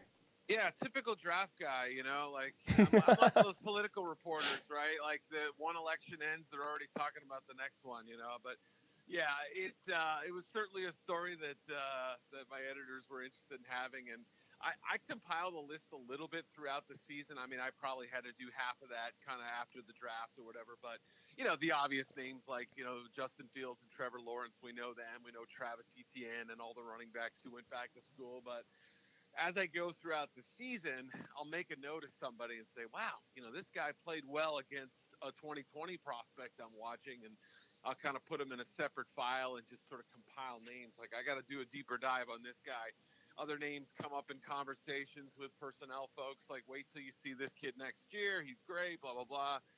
And here we are. So I just sort of funneled a lot of those names in there. But the top 25, I at least wanted to, pare down and give folks a little bit of a snapshot if we get a college football season of what they might be looking at. Did you have like 10 minutes, 15 minutes to kind of take a deep breath after the 2020 draft ends and say, oh, all right, it all happened, we did it, and now, or is it just like, all right, the final pick Mr. Irrelevant's made, 2021, let's get those prospects out? It's funny you say that. Actually, a quick personal story. I was finishing up my grades on Sunday morning. I had written all night Saturday and got through like 6 of the 8 divisions, and I was about 25 words away from finishing, and my wife came running into the house yelling. She'd accidentally snapped a branch she was cutting and hit herself in the eye. So right about when I was about ready to relax, she has this sort of horrible accident, and we had to take her to the ER. And of course, ER visits during a pandemic aren't the easiest thing. Yes. So she's okay now. Okay. She's got a shiner, but yeah, it was like one of those, well, I'll probably sleep when I'm dead, I guess. We're talking Eric Edholm, Yahoo Sports NFL Draft reporter. So, Eric, I'm curious. Obviously, this was a different draft. Right? This is probably a draft we'll never see happen again, obviously, because of the pandemic. Coaches and players were all quarantined, and it was all virtual. Do you think this process, because basically it forced coaches and GMs and teams to basically rely on the film more than anything else, more than meetings, more than a pro day, more than the scouting combine, do you think this process helped coaches and teams basically not overthink some of these picks, not get enamored with the guy because he ran fast at a pro day or threw well at the combine? Do you think it basically simplified it and not helped, or I guess helped teams not overthink these picks? Yeah, I think there's something to that. I think it also helps them kind of rethink their process a little bit and make, they were forced to make some tough calls on how to, get people to be effective, right? And it involved obviously a little more tape work, some phone calls to get background information, finding out verified heights and weights. Some cases you couldn't do that. Any of those workouts that the kids put on videos. So again, I'm not trying to knock them. I understand they're trying to do whatever they can. They probably didn't amount to very much, but I do think there will be some conversations, and I believe that some of those have already happened amongst GMs, college scouting directors, the rest of the staff, trying to decide, what did we learn from this experience? What can we get rid of that we were doing before that amounted to busy work or, unnecessary labor or, bad allocation of resources? And I really think, this may only interest sort of the hardcore folks, but I really do think there's going to be an effect from that. You already saw some teams not sending people to the Senior Bowl, going to the Combine for a day or two, kind of cutting back on some of that travel before the virus really kind of kicked in. So, I think people have already had those conversations about what the effect might be, and it could involve a little less travel, a little more time at home, and just sort of a different approach because of what was, thrown at them this year. Especially time at home, like you said, with these coaches on the road, traveling all the time, it could definitely be a positive for them and their families. I think it was cool to see, the families involved with the draft process, seeing them on camera, and the interaction. Because, like I said, this is a rare time that normally wouldn't be afforded to these families if everything was back to normal. We weren't in the middle of a pandemic. Eric, I'm curious. So let's get to a lot of grades here, right? You put out your draft grades for every single team, how they did, how good, bad. So I'm curious, well, let's go to the negative first. Obviously, the Packers, I think, are the easy team to kind of focus on and peg for their draft being maybe the worst. Is there another bad team, or I should say a team that had a pretty bad draft in your mind, or is it the Packers really the one that stands out the most? Yeah, and let me put a little context on that. I gave them that poor a grade now because Jordan Love is no sure thing, right? Right. In 4 years, we could look back and say, what a masterstroke this was. What a brilliant pick it was. A.J. Dillon could be a fantastic power back to complement Aaron Jones. Joseph DeGuara could be the next Kyle Juszczyk. We could look back at this crop that they had and say it was pretty good. I think the immediate reaction is, boy, it's a 13-3 team coming off an NFC title game. Did they not think more short-term and less long-term? And I kind of applaud them for it. I know I gave them a low grade, but the grade reflects the unknown of Love. Another team that it just, they actually made some good picks, but it's the allocation of resources with their draft capital, and that's the Houston Texans. I liked some of the choices they made. I really did. Every year, they seem to kind of surprise me with how effective they can be with fewer picks. But, just because you're thrifty, just because you're smart with how you use the limited choices you have. I like Ross Blacklock and Jonathan Grenard. I think is going to be good. John Reed, they got in the 4th round. Isaiah Coulter. They had some pretty good picks. But when you're trading away DeAndre Hopkins at about 45 cents on the dollar, in my opinion, I can't give you a solid grade. And that does factor in. Just so people know, Hopkins going to Arizona for a second rounder, I am absolutely including that in their draft grade because it's used with draft capital. So if people are ever confused when they read it, just keep that in mind. Let's hit on the Cardinals. I'm with you. I do love the inclusion of the trades because, like you said, you give her a second-round pick away for DeAndre Hopkins. That's it. Right. Like, that is your second-round guy. That's who you get. So you absolutely include it. So I loved what the Cardinals did, to be honest. I like the Isaiah Simmons pick. And Josh Jones, I'm curious. He's a guy that you read mock drafts, you read his profile. He's a fringe first-round guy, I would say, right? Maybe end of the first, early second. Is there a reason why you think he dropped to the third? And what do you think? What'd you like about, or did you like the Cardinals draft? Yeah, I never personally viewed him as a first-round prospect. Although you're right. There were people putting him in as high as number 18 to the Miami Dolphins, and I just thought that was wild because, I don't know that he has a massive upside. I really don't think he's ever going to be a superior tackle in this league. But he does have 4 years of starting experience at Houston. Didn't go up against, a banner list of pass rushers, but for the most part played pretty well. Pretty solid week at the Senior Bowl. I think I had him as my 42nd overall player, 41st, something like that. So, the first round talk, the top 20 talk was absurd to me. The second round felt like his best landing spot from just a value standpoint.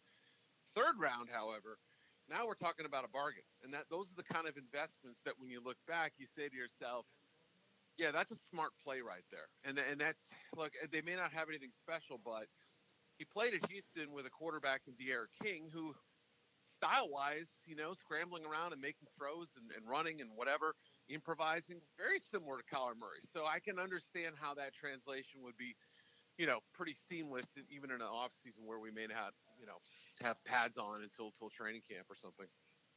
Talking Eric Edholm, covers NFL Draft for Yahoo Sports. Obviously, so we talked about the Packers and their, interesting decision to take Jordan Love in the first round, let's say. Another team that made an interesting quarterback decision in the second round, Eagles took Jalen Hurts.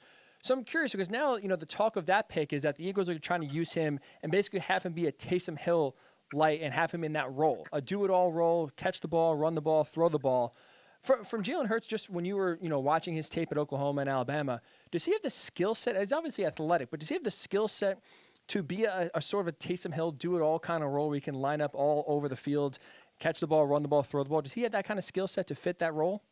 Yeah, I think he does. I mean, he played a little receiver at Alabama, when Tua was starting. Not a lot. I mean, I think he probably played about 24 snaps over a year or two or something like that. So they would move him around a tiny bit. We just didn't see much of it. I think he caught a couple passes against Missouri in 2018 before leaving. So, he's built like a running back, in my opinion, and he's a very good, tough, and fluid runner. I mean, I think if he had no ability to throw the ball, we'd be talking about Jalen Hurts as a running back prospect in the NFL. But, he's taken strides as a passer. We know that. I think he's still a project of some sort, but, to say that he has nothing to offer right away is I think, some people have said that, and I thought, geez, he's a good football player. And I understand it from a value perspective, too, in the sense that, you want to protect your best assets. 10 months ago, they made Carson Wentz this ginormous contract and everything. And, he's been hurt. I mean, he's had injuries. And you have to have a great insurance plan as your number two. So was it a little bit rich for their immediate needs? Sure. You don't take gadget guys in the round two. So that tells me that he has more value to them than just as this change-up kind of weapon. So, yes, I think he'll be factored into that role. But I also believe they view it as, if Carson goes down, our season was over before the draft. Now it may not be. Eric, I'm curious because I was listening to your colleagues, Charles Robinson and Terez Paylor, do their podcast, and Charles brought up an interesting point when it comes to Jalen Hurts and his thinking. He was saying that maybe the Eagles are forward-thinking, that they see what Taysom Hill is doing with the Saints, and they want to take that to the next level. He was saying maybe in 5 years and 10 years, we could see what he called it a half quarterback become pretty popular in the NFL, right? You have a guy, college quarterback, who can run, pass, and catch, put him on the field in any position, and defenses have to adjust and don't know what he could do. Do you think that, especially when you're scouting college players, is that a skill set or, a possible role that we could see be filled more often going forward, do you think? It's possible, right? I mean, it's got to be the right situation. If every team were to set out and try to do that, we wouldn't have enough talented players to fill those types of roles. I mean, look, would it possibly get an athletic quarterback from maybe a non-Power 5 school who is a little bit on the short side, maybe doesn't have a glitzy arm, but he's got a pretty good arm. Somebody on that second or third tier of NFL prospects, or fourth or fifth tier, whatever you want to say, could it get them an opportunity and give them sort of a different look? Yes. And it would maybe allow you to have a little more roster flexibility. Maybe you can use these guys on special teams like Hill does. Maybe there's another role for them where you can, kind of free up a little roster space with somebody who wears 3 or 4 hats. So it's possible. Absolutely. Especially with the way the college game has evolved over the last 15, 20 years, where those types of athletes are flourishing and being, sort of showcased. So I could see it. I just don't know that we're ever going to have that point where the vast majority of teams are going to be committing to that. It's going to take some real success for that role. Like Taysom Hill's great, but he's never thrown for a touchdown pass. There's still a limit to what he can do, in my opinion, or at least that we've seen thus far. So Yahoo Sports NFL Draft guru Eric Edholm.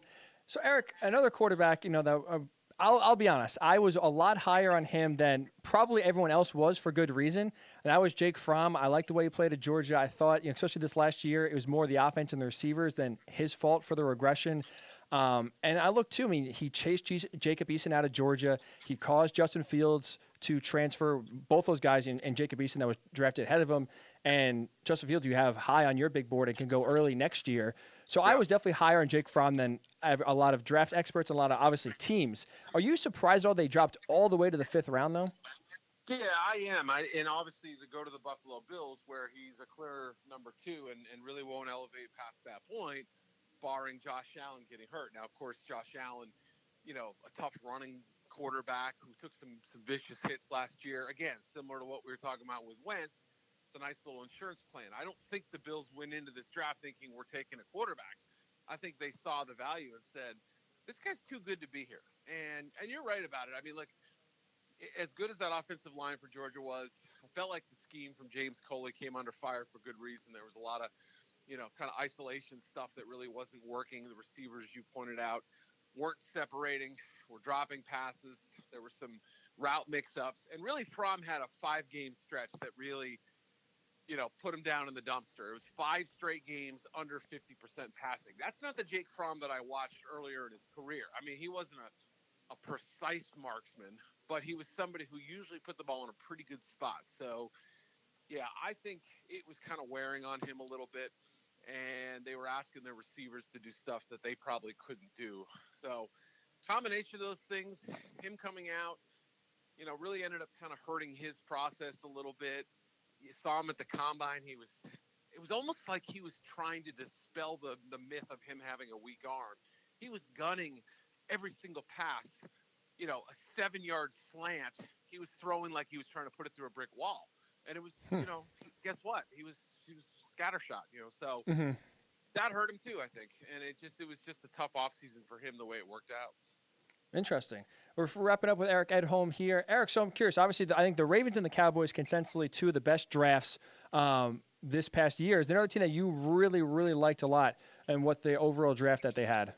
Yeah, both those teams were great. I mean, if you want to pick somebody else, you could say Minnesota really got a nice haul as well. And, if you want to debate the wisdom of a 15-man draft class, I'm willing to engage in it just because, especially with the fact that they may not have that many roster spots open, even with some personnel losses this offseason.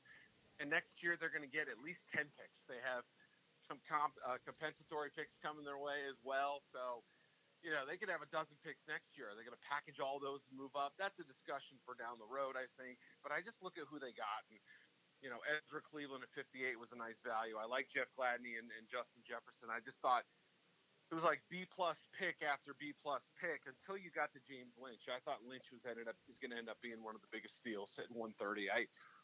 He's not J.J. Watt, okay? Like, I've heard some people say that. Come on, he's not that good. But a really, really good player, a good foundational piece. And Kenny Willekes a couple rounds later, like those two guys, I understand the athletic benchmarks you want to see at certain spots.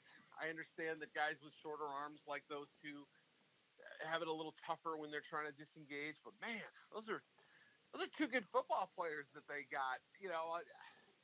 That deep in the draft, I thought their mining for talent was really well achieved. I like the approach. That's a good front office. Rick Spielman, George Payton, good group of scouts up there, and I think they did the most with as many picks as they had. Especially when you pick that many times, and the hit rate, even if it's 50%, you're still getting, 7, 8 great players on your team that can contribute. It is a numbers game to a certain point as well. So, Eric, we'll finish up with this then. So, obviously, the draft's over. All these rookies are in their respective teams. Is there an early leaning or guy you like maybe that could win Rookie of the Year early on or have a nice breakout early start to his career? Yeah, obviously it's a quarterback award, right? If the quarterback starts 14 or more games, they're going to have an excellent chance to be in the running as long as they're, not terrible and the only option a team has or something like that. And we saw Gardner Minshew start 12 games a year ago and play really, really well for stretches. So there's always the chance that somebody a little farther down the pecking order. But I would start with Burrow. Look, Andy Dalton gets released today, and that was the only question. Do they bring in Dalton as the sort of the first month of the season starter and then turn it over to Burrow? that question's been answered now today with this move. So obviously, if you start 16 games and AJ Green is signed, and they have Tyler Boyd, and they have John Ross, and they have Joe Mixon, I mean, look, there's some weapons there. Jonah Williams comes back. I still think going chalk here isn't the worst move in the world, but Clyde Edwards-Helaire landing in that offense, if he scores 13 touchdowns or something next year, 8 rushing, 5 receiving, or whatever, it wouldn't shock me to see him kind of catch people. Jonathan Taylor too in Indy. There's a couple backs who have great opportunities. I'm so excited to see what Clyde Edwards-Helaire can do in Kansas City. I mean, you saw what he did in LSU. I think it's going to fit right in with Kansas City and just be another weapon for Patrick Mahomes. It's going to be almost a cheat code for that offense. Eric, we really do appreciate the time. Thanks so much for giving us a few minutes. Hopefully, at some point between now and 2021, the NFL draft, you have some sort of breath to catch and relax a little bit. We do appreciate the time and stay safe. I thought you were going to say we hope he had football. That's more important. Well, that's true, too. That is true, too. But, I mean, here in your schedule, hope you catch a breath first, and then we'll have football. All right, thank you. Thank you, Eric. And Eric Edholm of Yahoo Sports NFL Draft Guru. Follow Eric on Twitter at Eric_Edholm. Great information, great nuggets there. And as you heard, I mean, a lot of great information. Eric is a great guy and very trustworthy when it comes to the draft. Like I said, he puts a lot of homework in. And already, 2020 draft comes and goes. Hours later, he's already looking at 2021. That's when you know a guy who loves what he does and puts all the time into his craft for sure. So, Eric, we do appreciate him giving us a few minutes here. So, when we come back, we'll wrap out the show. We've done the Quarantine Chronicles in the past, right? We gave you some funny stories. We had one incident with a police chase that involved a dog driving the car. There's one NBA player that's really had his sense of reality warped during this quarantine. We'll discuss who it is and what he's been saying when the Morning Boys Ryan Hickey return right here on the Worldwide Sports Radio Network. It's the Worldwide Sports Radio Network. Edward Lehman has been a trusted insurance advisor for over 16 years with insurance solutions for auto, home, commercial, life, and retirement. He's located at 54 Sunnyside Boulevard, Suite H in Plainview. That's just 1,000 feet south of 495. Local agent, local advice. The time to think about insurance is before you need it. So do yourself a favor and before you pay your next insurance bill, give Ed and his team a call, 516-935-3900, or visit him online at www.allstate.com/EL. Edward H. Lehman Insurance is your trusted insurance advisor. Be fearless at MMA Long Island and Setuha Karate. Located at 28 Cold Court in Ronkonkoma, MMA Long Island is the martial arts school for you if you want to learn combat-proven techniques, build confidence, discipline, and self-esteem while learning real martial arts to fight back against bullies, predators, and peer pressure. MMA Long Island offers group and private lessons for all ages and levels in traditional Goju-Ryu karate, MMA, and self-defense. MMA Long Island is one of Long Island's most affordable martial arts schools. There are no promotion, belt, or membership fees, and family discounts are available. All classes are taught by 7th degree black belt Sensei John Benedict with over 30 years teaching experience. So whether you want to get in the ring or protect yourself and your family, MMA Long Island can help you reach your goals. Visit MMALongIsland.com. That's MMALongIsland.com or call or text 516-381-9660. That's 516-381-9660. Of course my kid's in the right car seat. Well, I think he is. Yeah, my kid's in a booster seat. He was ready to move up. He is ready, right? Her car seat looks like the right size. There are probably rules on when to move up to a booster seat, aren't there? Rear facing, forward facing. I think I have it right. Car crashes are a leading killer of children 1 to 13. Are your children in the right car seat for their age and size? Don't think you know. Know you know. Go to safercar.gov/the-right-seat. I know my child's in the right car seat, or else I wouldn't get in the driver's seat. Brought to you by the National Highway Traffic Safety Administration and the Ad Council. You're listening to the Worldwide Sports Radio Network. It's time to wake up with the Morning Boys on Worldwide Sports Radio Network. And here's your host, Ryan Hickey.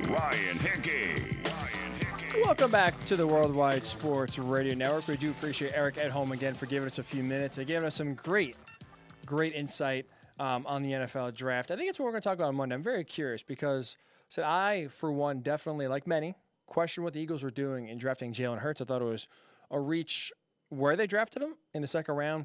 I thought it was a reach drafting a backup quarterback that high. And also, I'm just personally not a big fan of Jalen Hurts' skill set and his game. I don't think that he's exactly NFL material. His anticipation. I think personally, I said on the show last week, or on Monday, I should say, I think he's personally Tim Tebow 2.0. A guy who looks to run first, throws to open windows. His anticipation is not great. We saw Tim Tebow had a little bit of success in Denver, but outside of that, not too much. I think that's what I would compare Jalen Hurts' game to. Maybe I'm a little more down on him than others, but that's what I would look at. So there's a lot of question marks surrounding Jalen Hurts going to Philly. But I am curious, and you heard Eric talk about it, there is a possibility that maybe this could be the wave of the future. I think Charles Robinson, when he talked about it of Yahoo Sports, was onto something to, we see the game change every 5, 10, 15 years, where it's going to look a lot different in 2035 than it does in 2020. So I wonder if that's the new wave now. That's the new idea of what NFL teams try to do in order to create an advantage over the defense. And as we see, too, the NFL is a copycat league. Whatever one team, whatever they do, and they have success with it, other teams are going to try to do that in some way or another. So I wonder if that's the new wave. Well, maybe we'll discuss that on Monday.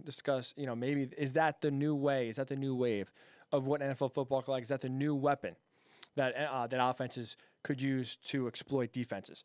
So, but we'll finish the show with this because, like I said, usually the last segment of the show, for the most part, we haven't done the last few weeks. For the most part, is Quarantine Chronicles. Try to, leave you end the show with something to laugh about.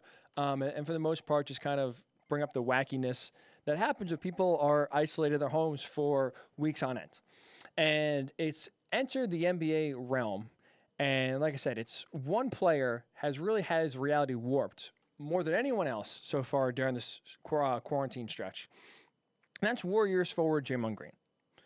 Draymond Green has been running his mouth these last few weeks, knocking this, boosting that, and really, really shooting a lot of arrows across bows and really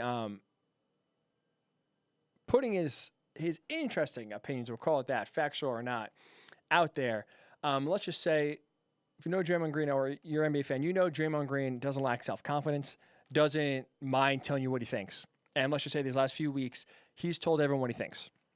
And obviously that includes Charles Barkley. Him and Charles have had a feud going on for months now, going back and forth. Even when the season was going on, they traded barbs throughout the media. So it's been interesting. So, of course, Draymond Green is going to go attack Charles Barkley. And one of the many comments that we'll read here that Draymond Green has said over these last few weeks, he claims and believes that Charles Barkley didn't have a bigger impact on the game than him, that being Draymond Green, and that Barkley is just jealous of him winning titles. Again, as you hear, they go back and forth trading barbs. It's been very entertaining for sure to hear Charles and Draymond go back at it. But now, at least the latest thing Draymond had to say was that Charles Barkley jealous. Draymond's had a bigger impact on the game than Charles Barkley, and all Charles is jealous of is that he won titles and Charles Barkley obviously didn't. But I'm going to read this quote next, and I think this is really where things get off the rails. And again, talk about having your sense of reality just warped completely. Talk about living in another planet. So when Draymond Green was talking about the impact of the game, the impact of the Warriors, what they did, how they changed the game, this is what Draymond Green said, quote, "I think I changed the game of basketball with the help of Steph Curry. I think Steph Curry changed the game of basketball with the help of me. I think it was a match made in heaven. And then Klay Thompson, us three changed the game forever." Now, end quote. I'll just say this. We look at computers, right? I'm currently using a MacBook computer. All of us, especially working remotely, have had to rely on technology, on our computers in order to get work done. I'll just say this. Bill Gates, Steve Jobs, and myself, we changed computers forever. Us three were the biggest factors in the computer landscape as it is, and the biggest reason why we are so reliant on technology, Bill Gates, Steve Jobs, and myself. Computers wouldn't be what they were if it wasn't for us three. And technology as we know it wouldn't be what it is if it wasn't for us three. Now, hint, one of us doesn't belong with the other. I don't belong with Steve Jobs and Bill Gates. Draymond Green doesn't belong in the same realm, in the same sentence of changing the game as Steph Curry and Klay Thompson. Now, I'm not trying to take away or diminish what Draymond Green has done. He has carved out a great role for himself, and he is very important to that Warriors team. Right? He is, especially since a lot of us are watching The Last Dance, he is the Dennis Rodman of the 90s Bulls to what Draymond Green is in today's game to the Golden State Warriors during their dynasty and the run they had. But to think you, Draymond Green, you helped change the game of basketball, I'm not really sure where you get off on that and what you've done to change the game. Steph Curry by far changed the game. We talked about that last week. Steph Curry had just as much of an impact on changing the game as Michael Jordan did, right? When Michael Jordan was drafted, the entire game is about the big man, right? You can't win a title without a big man. The game went through the center. The center on your team was always the best player.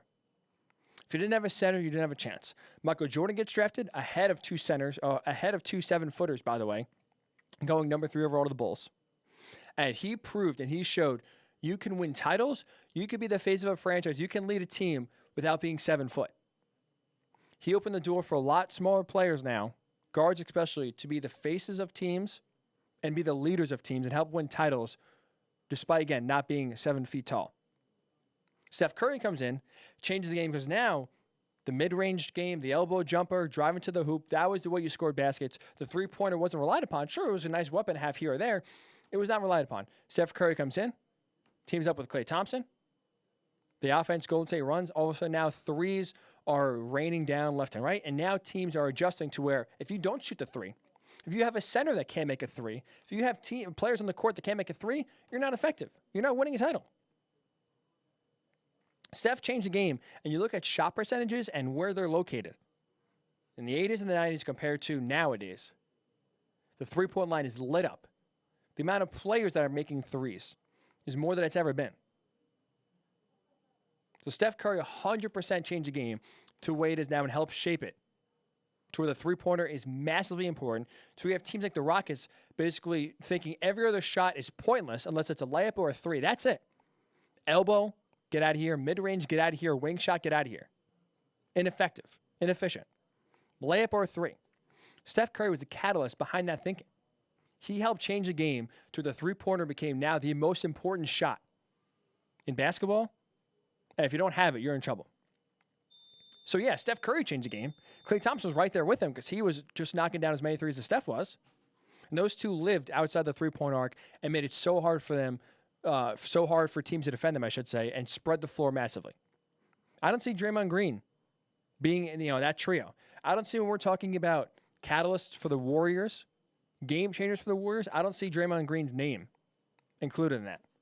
If anything, you have Kevin Durant in there for sure. That's a great boon. But it's Steph Curry and it's Klay Thompson. Like I said, I had much to do with changing computers and technology as Draymond Green has had in changing the game of basketball. And that, of course, Draymond did not stop there. He had to continue, had to run his mouth. And after including himself in changing the game with Steph Curry and Klay Thompson, putting himself in that same sentence, putting himself in that same breath of those two guys, he also went on to say, quote, "We're the greatest team ever. Me and Curry would have effing destroyed Shaq in a pick and roll." End quote. Now again, Draymond's going unchecked for the most part. He can basically say whatever he wants. No one's really clapping back, except, of course, for the great Charles Barkley. Now I want to play this clip because I think it's very funny. I think Charles, for the most part, encapsulates what everyone's thinking about Draymond and really puts him in his place. He's on Coffee with Cal live show, and he was asked, of course, about Draymond Green's comments. This is Draymond Green, or I'm sorry, Charles Barkley puts Draymond Green in his place. It only Charles Barkley could do it. Take a listen. I like messing with him. I like him. I think he's a good player. I like his personality. But I get annoyed when these guys who are born into money think they're successful. I told you, he's like the worst member of the boy band who doesn't realize he's standing next to Justin Timberlake when the girls are throwing panties at his head. He gonna get hit by some drive-by panties, but they're really throwing panties at Justin Timberlake. You see now I tell people, Draymond's a good little player, but without Kevin Durant, Clay, and Steph, he's just a good little player, and he's a good role player. And I like him too. But it annoys me when these guys start talking about, well, they won something. Yeah, I mean, there's some guys who won stuff who play with Magic and Bird, but they don't go around talking about how great a player they are. Comparing Draymond to the worst guy in the boy band and getting hit by some drive-by panties is something that only Charles Barkley could use as a comparison. Very funny. But, I mean, to me, I'm with Charles on this. I think he's right. The Warriors are a great dynasty, a great team. I'm not taking anything away from them. I'm not even trying to diminish Draymond's role. He had a very important part, and you saw when he was ejected and kicked out of Game 5 and suspended, for Game 5, back in 2016 when the Cavaliers came back from 3 games to 1 down to win their title over the 7-3 Warriors.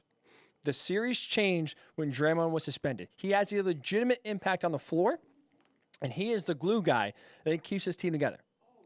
With that said, that doesn't mean you get to elevate yourself into immortal greatness. Doesn't mean you get to compare yourself with all-time greats already. Steph Curry's an all-time great as he's playing. He's still not even out of his peak yet. He's an all-time great. He's a top, right now, let's say he's a top 20 player conservatively, all-time in the NBA. That's only going to go up as he continues to play and continues to accumulate records and accolades. Draymond Green's not in that conversation. He's a great, important piece to the Warriors. He is exactly what Charles Barkley said. He's an important man. He's an important member of the boy band. He's integral to their success.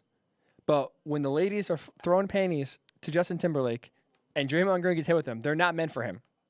All these bouquets are getting thrown towards Steph Curry and Klay Thompson, and Draymond's status is getting elevated because he's associated with this team, because he's on the same team as Kevin Durant and Steph and Klay. That doesn't mean he's in the same league as them. He's on the same breath as them. Well, let's not also pretend that Draymond Green, being this great player that he's claiming to be, having this great team that the Warriors have claiming and that he would destroy Shaq in a pick and roll. He was the one, let's not forget, that recruited Kevin Durant to come to the Warriors. When they won that 73 games, when they had that record season, they blew that 3-1 lead to the Cavaliers. Draymond Green, right after Game 7, right after they lost, called Kevin Durant and recruited him and basically begged him to come to Golden State. Not the other way around. Kevin Durant wasn't the one begging and making his case to join the Warriors. Draymond Green spearheaded this effort to get Kevin Durant come to Golden State because they realized we need him to win. So let's not pretend this Warriors team was all-time great. They were elite, partly because they had a 3-headed monster of Steph, Klay, and Draymond. That is absolutely not the case. I don't think anyone's really saying that either, but Draymond just running his mouth again, especially now when we have nothing better to do. So all these outlets are going to have him on. He's going to say whatever he wants and make a lot of news. He's a core player. He's very important to the Warriors' success. But his best quality is being a pest. His best quality is getting underneath the skin of the opponent, getting them off their game. And right now, at least as he continues to run his mouth, his ability has never, ever been able to match the talk that he puts out there. Never. So that's all I want to say about Draymond Green. It's been weeks on end where he continues to run his mouth, when he continues to elevate himself and put himself into greatness. He's not. He's part of greatness team-wise, yes. Himself is not the reason why the Warriors won 73 games. He did not change the game of basketball, and he's trying to make himself more important than he truly is. So I'll end the show, and I just want to end this, of course. This is too perfect. So what was it? About an hour ago, right, top of the hour, I said the Patriots have no interest, or should have no interest, I should say, in Andy Dalton. There's no way that the Patriots should sign him or will sign him. I said, don't even waste your time saying that. The Patriots have their plan at quarterback. It's going to be Jarrett Stidham. It's going to be Brian Hoyer. Of course, as we end the show, I get an alert on my phone saying that the Patriots are now interested in Andy Dalton. It took all of 45 minutes for me to be wrong. All of 45 minutes for me to be proven wrong, I guess, by the Patriots. Now we'll see. That doesn't mean that they'll sign him. I don't think they will. I don't think they should. But at least right now, the update I see on my phone as we end the show is that the Patriots are interested in Andy Dalton.